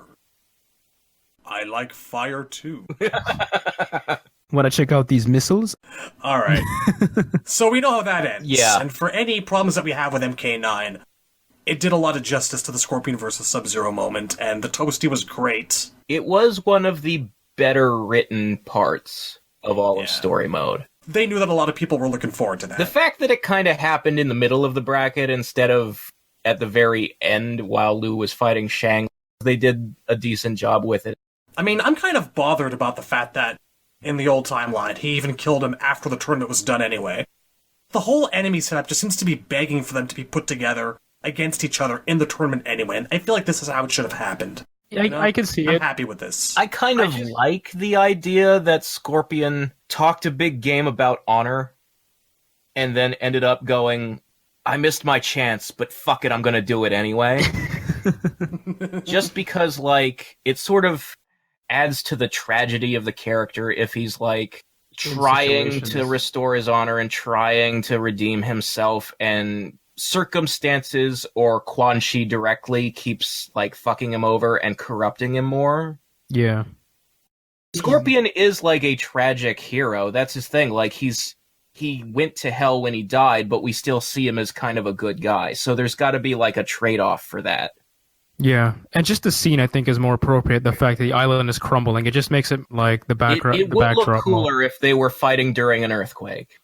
But we do know that the last thing that Bihan ever says as himself is, "That is not me." But we know Scorpion doesn't believe him. I mentioned this in the Scorpion episode, but it was always funny to me that the vision Quan Chi shows him, that little animated scene of the Shirai Ryu dying. It's Kuai Liang. He's not even wearing the outfit. It's the wrong Sub-Zero. Just an oversight. Man probably changed his clothes. No biggie. Yeah, so Kuai Liang is literally wearing his brother's outfit. That's game's logic, not mine. I mean, it does set up the fact that he's wearing that outfit in the future. It's like, wait, that's the outfit from the Vision. Yeah. Thank you, Quan, for showing me the light. I mean, I would rather they gave him Mythologies costume or something based on it, because I really like his look in Mythologies, and I don't... There's this weird trend going on of making Bihan Sub-Zero wear this sort of button-down vest. Yeah, the Deception Noob Saibot top, the skin-tight one, is what Bihan wears as Sub-Zero in 9, but in blue. I don't like the way it looks, and I never have. And we are jumping ahead to costumes when we shouldn't be, but I just... Now is the point when it came up. It's a good visual reference, but it does look ugly. Yeah, it's not... I want him to have a V on. This is the classic time. Understandable. MK1, they should be in the most classic-looking outfits. A symptom of Boone's fear of making all the ninjas power swaps again, which I'm really glad they got over in MK11. Okay. So Bihan dies. But he gets plenty of opportunities to be a dick through the rest of the story. We don't really see him again. Like, we don't see him transform into Noob Saibot. He's just gone off screen. And then during MK2, when Katana is captured and Liu Kang and Kung Lao go to rescue her, there are two people that they run into. One of them's Goro, and the other is Noob Saibot. And Kung Lao just kind of looks at him and he's like, "You look familiar. Who are you?" And that's the only hint you get. So from this point on, Noob Saibot starts showing up in the background of scenes, like wherever Quan Chi is, Noob is his bodyguard. He's there at his side, basically. So, like, at the same time, at this point in MK9, Scorpion has dropped completely off the map. Like, he doesn't reappear again in story mode until Noob Saibot dies. So it's like Quan Chi just fucking threw him in the trash pile because he had a better guy now. I'm done with you. Get out of my sight. He's cooler looking and edgier. The only reason I had you around was because I wanted you to kill that guy so I could have him. I don't even think Scorpion knew who it was. We talked about that in the Scorpion episode. Scorpion and Noob Saibot have never interacted in any game. And I feel this is by design. It's a whole kettle of fish that they know that there's a room to go down. Yeah, but I wish they had pulled that trigger in the old timeline, because... Me too. Because now, when it finally happens, it's almost going to feel like too late, man. I mean, they might have done it in the old timeline, but off screen or something. I don't know. Yeah, but that doesn't count. That's the problem. I guess in the end, it's two guys who killed each other that don't have much to do with each other anymore. I just think, like, Bi-Han and, like, Hanzo have, like, the coolest rivalry ever. And it's just, I really want them to interact again. I don't need them to become, like, mortal enemies and have a feud. I just want to see, like, Noob being a dick to Hanzo once in a while, you know? Just the dialogue. But I think that going forward from the Noob transformation, he's Kuai Liang's Phantom more than he is Scorpion's anymore. Yeah, I guess. It's a huge window. It's an opportunity. Sorry, go on. So, one of my favorite scenes in 9 is when Quan Chi is resurrecting Sindel. As the skin starts growing on her body and she's screaming, the camera pans over to Quan Chi and Noob watching, and Noob immediately takes a fighting stance, like he's completely freaked out at what he's seeing. Like, he's clearly uncomfortable. Deeply uncomfortable. I love that he's as grossed out by naked grandma as the rest of us. He's still new to the Netherrealm. He'll see plenty of naked screaming grandmas in his time. I just kind of find it funny that he's, like, not fazed by all the gore and, like, people he's killed, but he gets freaked out by one naked grandma. It's kind of funny. Like, even that's enough to scar him, despite that he's so, like... Like, I was okay with, like, the pool of infinite maggots, but I didn't need to see the saggy grandma tits. Could have done without that in my life. We're just descending into shitting on Sindel here. Let's stop. Aww. That's not cool. I like Sindel. I know this is where you wanted to steer the... I know, but Razor doesn't. Well, look, even He if I shits did on her. like Okay, her, look. the naked model in MK9 looks the way it looks. You don't need to be looking at it. The cutscene kind of forced you I to. wish I didn't have to look at it. But anyway, we will move on now. Going forward into the plot, Kung Lao slaps Noob around a little bit. And we eventually get our long-awaited reunion between Noob and Kuai Liang for the first time ever in a game. They try to make it like an interesting thematic thing, because Kuai Liang has become Cyber Sub, so it's like, we are both flawed versions of our former selves, he tries to say. And Noob says, "This is key. I have no flaws. Quan Chi has perfected me." So Cyber Sub had walked into the graveyard to stop Quan Chi from making a Soulnado that would steal everybody on Earthrealm's souls and give them to Shao Kahn. And Noob Saibot was the one who initiates the fight. He walks over to Cyber Sub, and he starts talking trash about how he doesn't deserve to call himself a Sub-Zero. The dialogue is, Noob says, "The one Kano warned about, he's mine." And yeah, Noob goes, You are not worthy of the name Sub-Zero. Who are you to judge? I wore those colors before you. Bi-Han? Yes, Kuai Liang, it is I. Quan Chi restored me. Nice dramatic dialogue there. I just think it's funny because, like, the Deception version of the meeting says if Noob still gave a shit, he would have been proud of his brother. And in this version, he's like, look at you, you weak fuck, you ended up a robot. You know, it's accurate. It totally is. You wouldn't have let this happen to you. You suck. I think this is some semblance of, like, a little bit of evidence that Sub-Zero, like, or Bi-Han does care about his brother to an extent and has some sort of, like, pride. He's proud of him when he's strong, but he shits on him when he fucks up. Yeah, I just think it's Tough love, interesting side of him to see that he, like, he's almost, like, ashamed. How dare you use my name and look like this? True, I'm allied with people who look like this, but that doesn't mean I approve of their methods. And he gets one of the best lines in the whole game, I think. Yeah. It's, we share blood, we are not brothers. Ah, the infamous quote. Iconic. Gotta admit, I think I kind of needed a cigarette after I heard that one. That was payoff. And I gotta say, as much as I dislike Cyber Sub-Zero, we have been waiting for, like, an encounter between the two brothers with real meat on the bone in the dialogue for a very long time, and I really do think that encounter delivered. Absolutely. I think that is one of the good moments in MK9. Yeah, like, that to me is arguably the best written scene in the game, along with the what's it called, the Scorpion and the Quan Chi showing him the thing. Yeah, the little animated thing. But I do think I like the Sub-Zero Noob Saibot interaction scene more. There is kind of a downer about it, though, is that you do get a fight scene, like, Quiet gets to fight Noob Saibot, and he beats him, but then Nightwolf walks in and tells Sub-Zero to get out of there, and Nightwolf is the one to kill Noob, which is so unfair. It is, but to be fair to Nightwolf, he does it with a lot of style. I suppose. I mean, I figured they wanted to have Nightwolf do something in the story mode, but he already has his own chapter. So Nightwolf showed up because the Soulnado was getting out of control, and Nightwolf is kind of the Souls guy. Like, he's the expert on spirits, and so he's the best person to shut this thing down. I guess, yeah.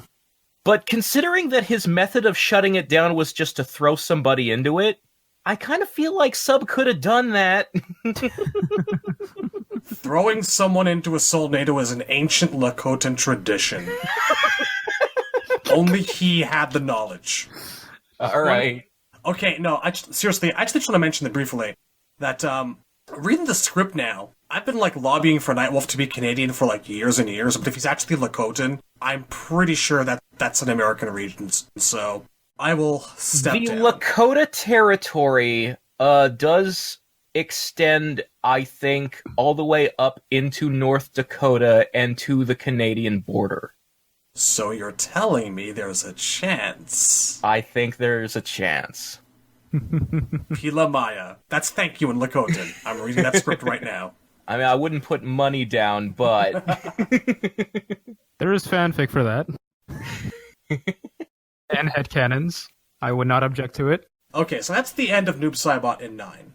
Yeah. It's Soulnado'd by Nightwolf. He is thrown into the Soulnado, and basically he and it explode. And as far as we know, that kills him, and maybe it just sends him back to the Netherrealm, because when demons die, they just respawn. Now, he did infect the entirety of the Soulnado with this kind of purple color. Yeah, that's true. It turned it from green to purple as part of it exploding, so it, like, negated the energy or corrupted the magic, and that's what caused it to disrupt and explode. Wouldn't that risk the souls that are inside it too? Well, that's the weird thing. Where did the souls that are inside it even come from? There was nobody in the graveyard but the playable characters. From those Well, I guess the soldiers that Quan Chi sacrificed, but there was only, like, what, 6 or 9 of those guys? They couldn't animate any more souls coming from the cities in the backdrop, like being sucked into it? It never got big enough to reach the city. That was sort of the point of the scene, that in this version, they stopped the Soulnado before it got anywhere. Whereas in the original MK3, it succeeded in consuming everyone on Earth except for the heroes, because their souls were protected from being stolen. That's one of the big diverging points in this timeline, that they prevented the worldwide soul steal, and so Raiden had hoped that would be a step towards defeating Shao Kahn, but then he sees his amulet crack anyway, and he starts losing his fucking mind. That's the point where he starts, like, almost giving up, like he's starting to zone out in the middle of conversations and lose his train of thought and just, like, start having the really crazy ideas, like sell my friends to the devil for help. Raiden.exe has stopped working. It's like the moment where he just breaks and gets desperate. I want to talk about the Soul NATO just a little bit more, because a lot of people theorized that because he was thrown into a Soul NATO, and that's something that happened to Scorpion in Deadly Alliance, he might have ended up in the void. Yeah, because in the Deadly Alliance version, the Soul NATO that Scorpion was thrown into was a portal to the heavens. And Scorpion, as he was being carried through the portal into heaven, which, because it's heaven and he's a hell spawn, it would have destroyed him, he had to escape. And when he escaped, he ended up between realms in the void, which is the empty space between realms where the Elder Gods actually live. They don't live in the heavens. They just communicate with people in the heaven. They actually live in the void. And so Scorpion ended up there because he was carried through a Soul NATO and he slipped out of it between realms. Now, the Soul NATO that Noob Saibot was thrown into is not the same kind. It didn't look like it went into a portal or anything. It was just a tornado of souls. You could theoretically say that because those souls were supposed to be sent to Shao Kahn, it was creating a portal to Outworld, but we never actually saw it get that far. And even if it did, okay, so the heavens, you can see that being like next to the void. You can see how you get from one place to the other. But like, escaping a tunnel to Outworld and ending up in the void makes less sense. And the Elder Gods appointing Noob Saibot as their champion doesn't really make any sense at all, because he's a bad guy, and they don't need a champion right now. Scorpion was appointed a champion because they had a mission right then and there that was really important. Like, Onaga was dangerously close to becoming the one being, and they needed the nearest person they could get their hands on to go stop it for them. This has been yet another episode of Razor Continues to Shit on Noob Saibot Can Become Good fanfic. But, like, yeah, just anything like that going on right now in MKX or in MK9, where they would have a reason to make somebody their champion at the time. So if Noob ended up in the void, they'd be just like, who's this asshole? How did you get here? Get out of here, kid. You bother me. Hey, I'm Elder God over here. Yeah. But really, where do you guys think he went? Any ideas? Any theories? Outworld is my best guess, if he lived through it. I mean, he pretty clearly exploded. I think he died and just respawned, since he wasn't in X. And 11, if he's in 11, they don't have to actually have a present-day Noob Saibot. No, they don't. They could just have MK9 Noob Saibot come back through time travel. Like, grab him before he was thrown in the Soul NATO, and there he is. We already know that we're getting some sort of pre-burn Cabal in the game. Yeah, exactly. So we're going to be revisiting MK3, which is a time period where he already is Noob Saibot. So it's either that he either respawned in the Netherrealm and comes back in time to witness time shenanigans going on, which seems kind of unlikely and a bit of a stretch, or I think that our main Noob Saibot in 11 will probably be past Saibot. Yeah. Yeah. That's what I expect. I can still sort of buy like a post MK9 Noob Saibot, because we went through MKX wondering where Jade was, and sure enough, she really didn't go off anywhere special. So I wouldn't be surprised if, like, considering Noob Saibot is undead already, we just might get post. I mean, Jade was just missing. Like, she was just off camera, and we didn't know where. I mean, we actually saw Noob blow up. I mean, undead. He could come back from that.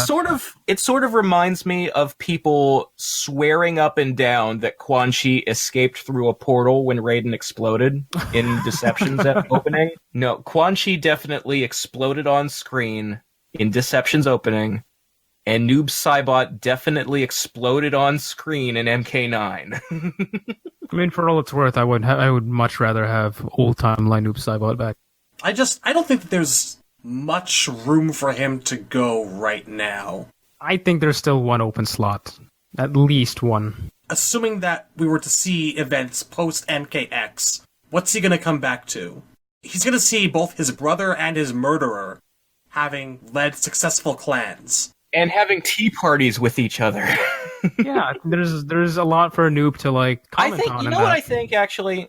I think if Noob Saibot, any version of Noob Saibot, is in MK11, it's probably gonna be about him, like, looking at Liu Kang and Kitana and going, I could do it better. I think I can take him. You know, just his usual thing of wanting to run the Nether Realm. I think it would also be a really funny and trollish move. His objective in MK11 would be to, like, try to get Kuai Liang and Han to, like, fight each other, even though he's like he just keeps popping out from the shadows and, like, whispering shit in their ear, like, hey, did you hear what he said about you? You gonna take that, bro? Now, you know what? All he's gotta do is just, like, walk by a Kuai Liang and Hanzo meeting and just give Hanzo the finger and keep walking off. Is that the guy that killed me? Is that my brother? I'm gonna rip his head off. Wait, no, you don't touch him. And then it began. Yeah. See, that's one reason for, like, Hanzo to, like, and Kuai to be just like, wait, what are you doing? That's my bro. Like, dude, your brother's a dick. Let it go, man. So that's Bi-Han, Noob Saibot in both timelines. Yeah, that pretty much covers him. So we're going to close this off, and for this last segment, which we always do, we talk about our favorite costume and our favorite fatality. This is the only example of a well-known personage that has two iconic versions. So you're going to let us pick both a Sub-Zero costume and a Noob Saibot costume? I think so. I think it's hard to narrow them down. Too hard and kind of unfair. Bi-Han has, like, only two Sub-Zero outfits, and it's clear which ones we all like. I mean, he has three if you count Classic.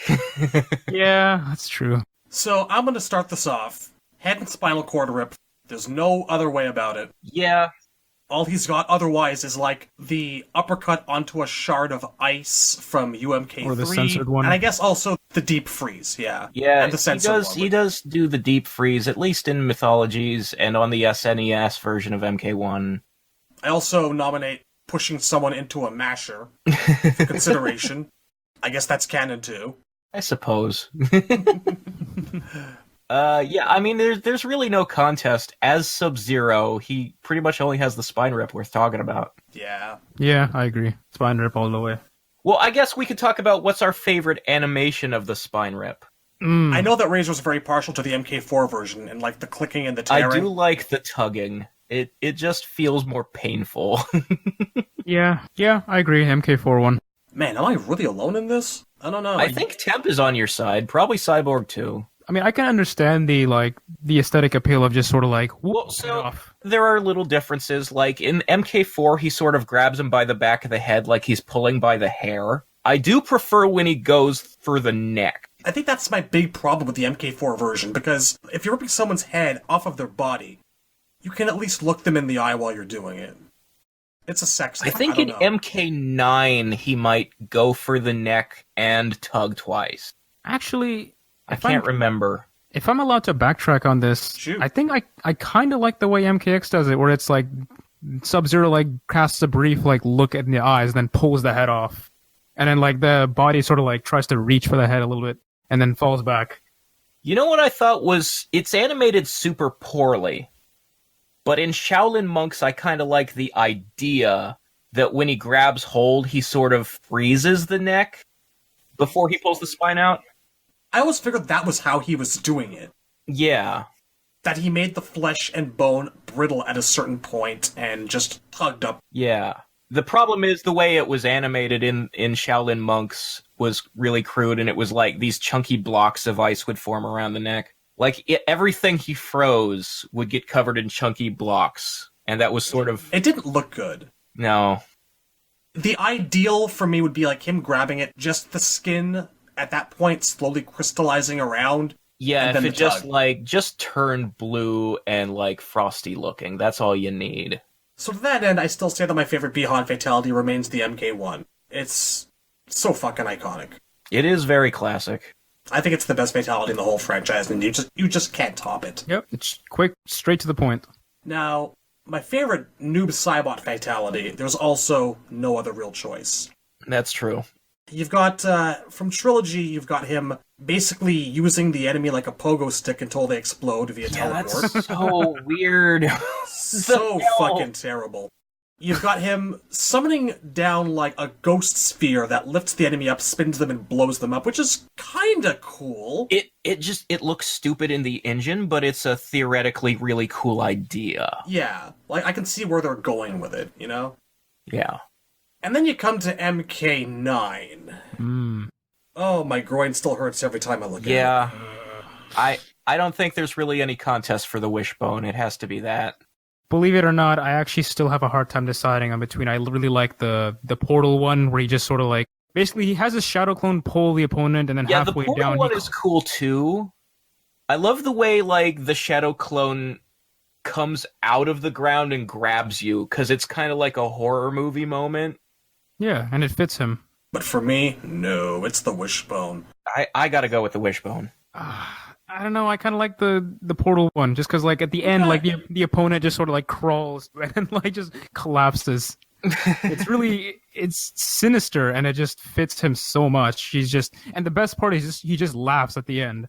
It is refreshing when we don't all share the same opinion. It's just, I mean, I've seen people get split down the middle all the time. Like Kung Lao does it. It's nothing new to me. I really like the portal one. It's one thing I kind of like about the wishbone is it feels like a reference to that Deception ending, because that ending where Noob and Smoke kill Kuai Liang, they're doing the wishbone. But the thing that makes it really messed up is that, like, the tear happens in segments. Yeah. That's what really separates it from a lot of, like, down-the-middle fatalities. Yeah, as the body is coming apart, it briefly stops and gets stuck, and they have to tug even harder. and they're screaming while they're doing it. No. They're still alive during it. It's messed up. It's one of the cruelest fatalities in all of Mortal Kombat. Really well animated, too. The way the opponent just, like, screams while their body just violently twitching while they're doing it. Oh. This feels like something that they leave on the floor because it's too much. But I'm glad they let it in. I mean, as good as that is, I mean, I'd still go with the portal one. It's just sinister.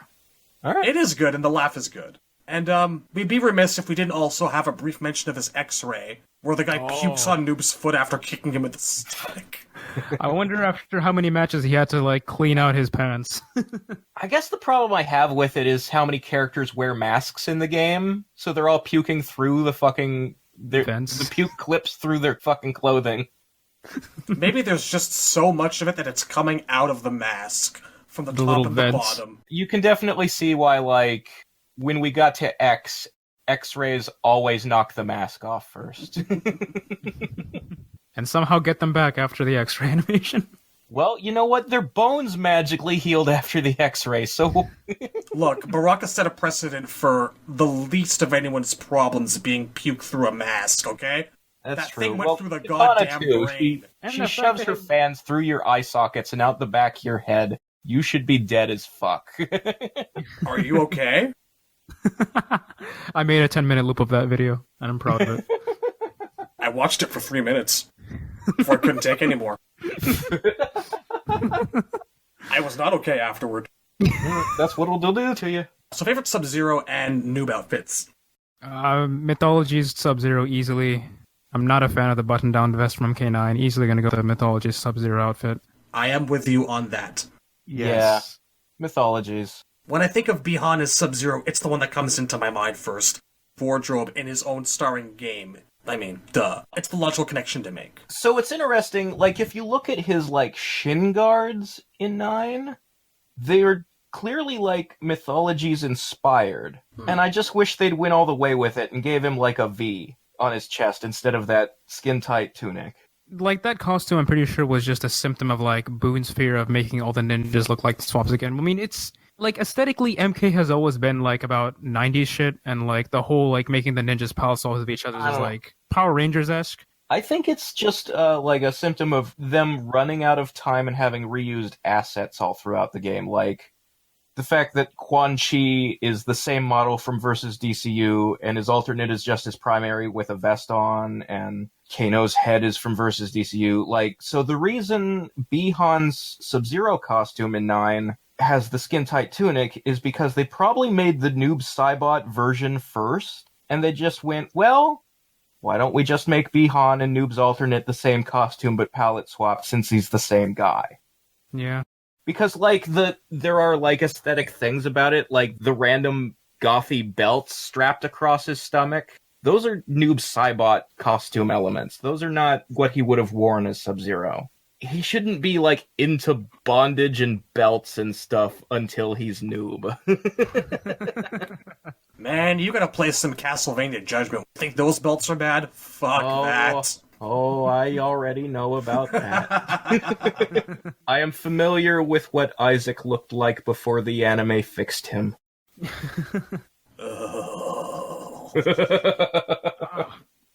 Alright.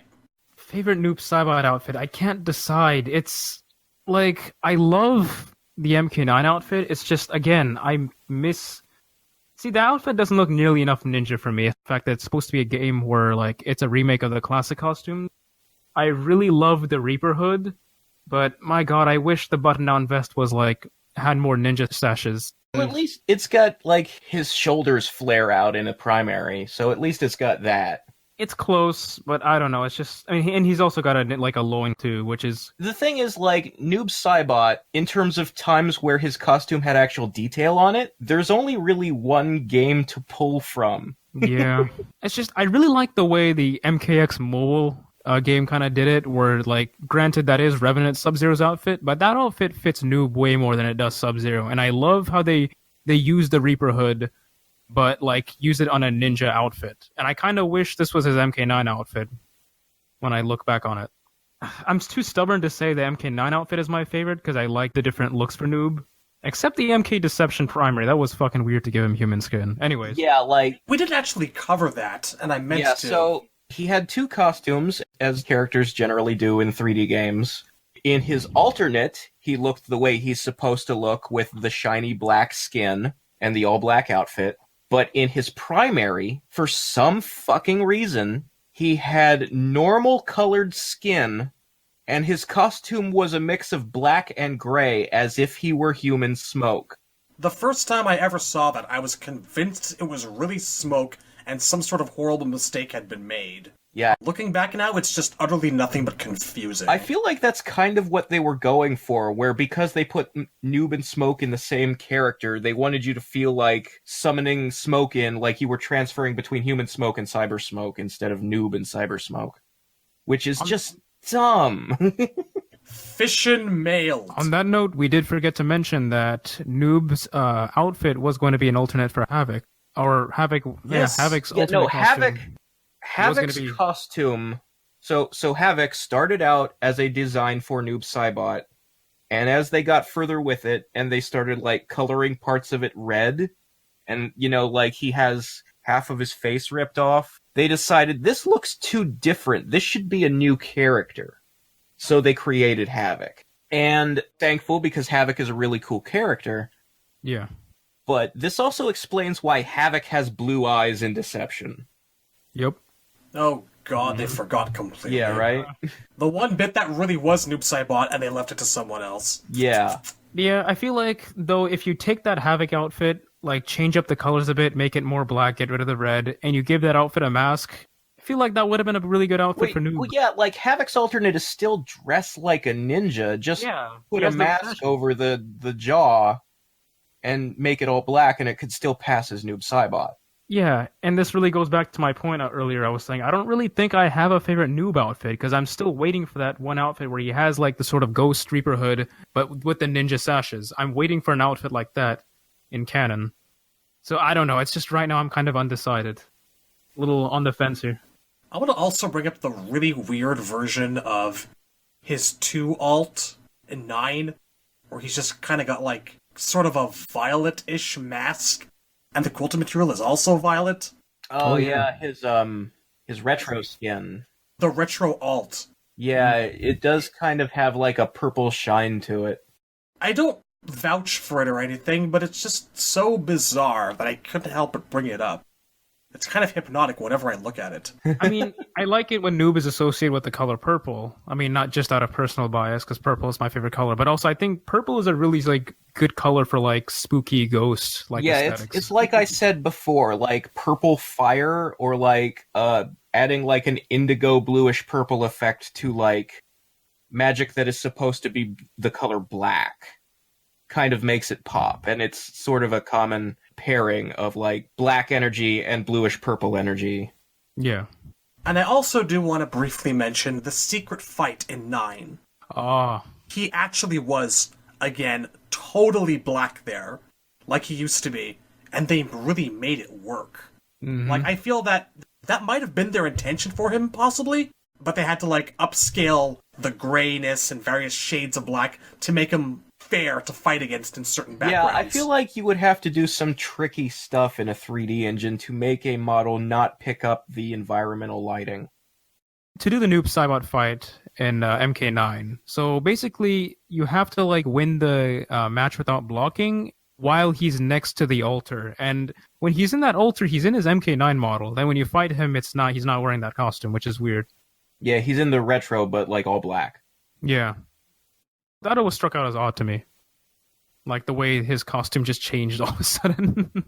It's good for surprise factor, gotta give it that. Well, I think actually wearing the all-black retro skin, you wouldn't be able to see him as well. And, you know, they want people to actually notice when he's there, so they'll go for the secret fight. But a keen eye. Anyhow, I think that my favorite does remain, for the noob version, the 9 outfit. Yeah, 9 is my pick too, just because, like, I mean, in terms of outfits with actual detail on them, there's really only the UMK3 squares, the MK4 outfit, which is basically a palette swap of Sub-Zero and Reiko, and then Deception and 9. Those are the only games where he really has an identifiable costume. And since I've already established that I don't really like the way he looks in, like, a tight, sleeveless shirt with no flared shoulders, I pretty much have to go with 9. And also, like, he just does look good in a loose, like, Grim Reaper-style hood. And it's funny, you know, in a game that is otherwise full of really bad, try-hard redesigns like Scorpions, Noobs is not only good, but it excelled. Yeah. I think it's because it didn't try to be too new. It was just using the same aesthetics as he already had in previous games. Whereas, like, every costume in 9 that's bad, it's because they didn't make it look like old costumes. They were trying to do something new. It's unfortunate when something like that happens, because I give it a lot of credit for experimentation. Yeah, like, it's okay to try something new if you succeed, and also if you're not making a remake. Still a little salty about that. Just a bit. Any last thoughts on Noob before we cut it for the night? I would like to also briefly say that I really enjoy the MK4 outfit. It's simple, it's understated, and Reiko is a prick for stealing it.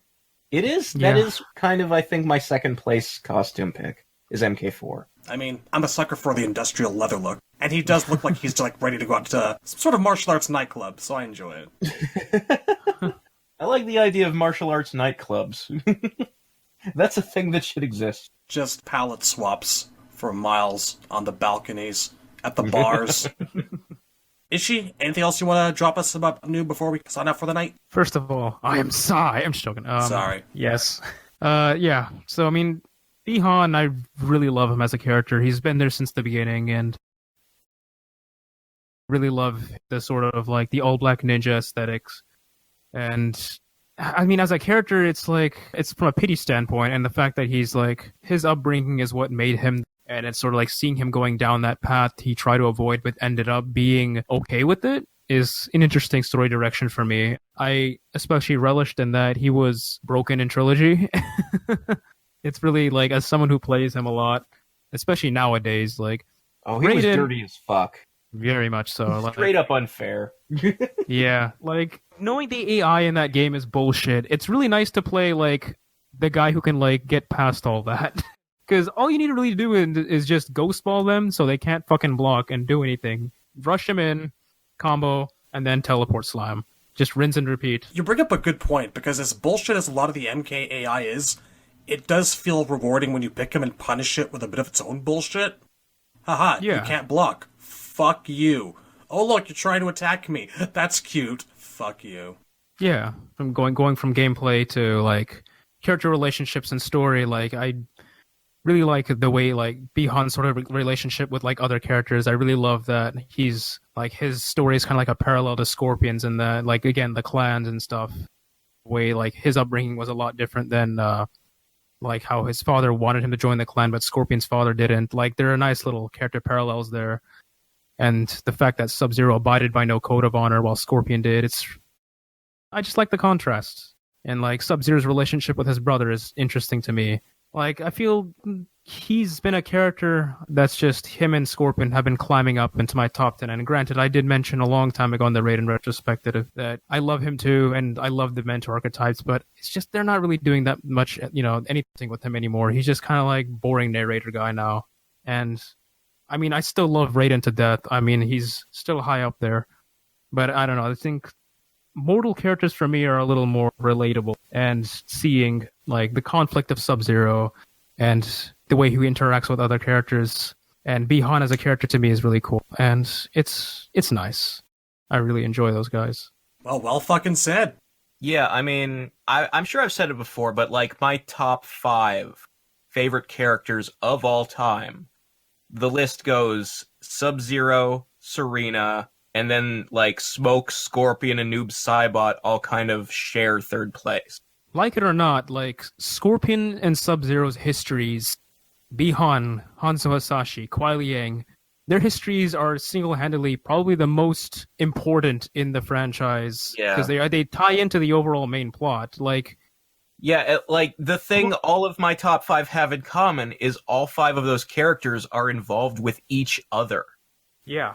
That bubble of the storyline, Kuai Liang and everyone whose life has ever touched his, is the best part of Mortal Kombat. And Bihan is a huge part of that. I talk so highly about Mythologies. As bad as the game is to play, it's so super important to the storyline. And every character involved in it is, like, made richer by that game. Oh, my heartstrings are pulled every time I read up. It's just an amazing, almost soap opera-ish kind of like drama. It's amazing the way it's written. I don't quite have that sense of pity for him as you do, because, like we said earlier, all of his decisions are his own. Yeah, like at a certain point, he became a grown man, and he couldn't, blame everything on the fact that his daddy forced him to be an assassin anymore, It's true. I mean, it's just, again, going back to the whole thing that some people just never change. And like in real life, I do pity people like that. Like, it's just, I feel sorry for the fact that you can't think on your own and you just choose to be ignorant. Because seeing that sort of trait translated over to a character I really like, it interests me even more. Interest is the key for me, I think. Yeah, there's intrigue in it. I find him interesting because, unlike a lot of fictional characters who always have that arc about succumbing to the dark side, Noob is one of those rare instances where someone who was a protagonist of sorts failed. And he's more interesting as a result of his failure than he ever would be had he not and he remained Sub-Zero. And that would have deprived us of Kuai Liang becoming Grandmaster and moving on to do all these great things. Yeah, and I mentioned before that, I don't know if I've ever mentioned, I know I told Razor this, but I'm actually really partial to good guy characters, and I guess that's part of the reason why I like Liu Kang and Kung Lao a lot. But I think the reason why I really like Noob Saibot is just irony. Like, he was so afraid of death, but in the end, like, he literally became a personification of it, a physical representation of it, and he was, like, totally okay with it. The whole idea of him just being like, what was I so afraid of? I kind of like being an asshole. It's just funny to me. It's another layer of interest to it, because not only does he fail, does he fall, but he's happy where he is. It's lonely at the bottom, but he's okay being there. It's like a funny, like, pride and failure thing, which is kind of, interesting. But I've run my mouth long No, enough. no, I'm sorry. it's okay. I thought that we were really talking over you a lot, and you didn't get a chance to No. do a lot of speaking this time, so I wanted to let you have a moment. Yeah, I really love Bihan. It's Sub-Zero, like Scorpion, Noob Saibot. They're just, I love their stories so much. There's just their whole drama between each other, all three of them, is just so interesting. Been saying it for years. They need their own game. Yeah. So I think that I shall end it there. It has been an enlightening and interesting and hours that we've been talking about this guy. So you can't say that we didn't give you your time's worth for Bihan. So I'd like to thank you, Sai, for joining us. Thank you for having me. Of course. Really happy to be on this. Let me know if you want to come back for any future episodes, and sure, should be able to, no problem. Sweet. I don't know how much of a Kuai Liang fan you are, but maybe for the... Oh, I love Kuai Liang. Alright, well, thank you, Hopefully. one and all, for tuning in. Next time we'll be back with the beginning of Kuai Liang, and oh, his saga. His long and beautiful saga. A chilly saga, but a heartwarming one. The story of a Chinese ninja warrior with his heart so cold. His life is a mystery. Warrior with a mask. Sub-Zero.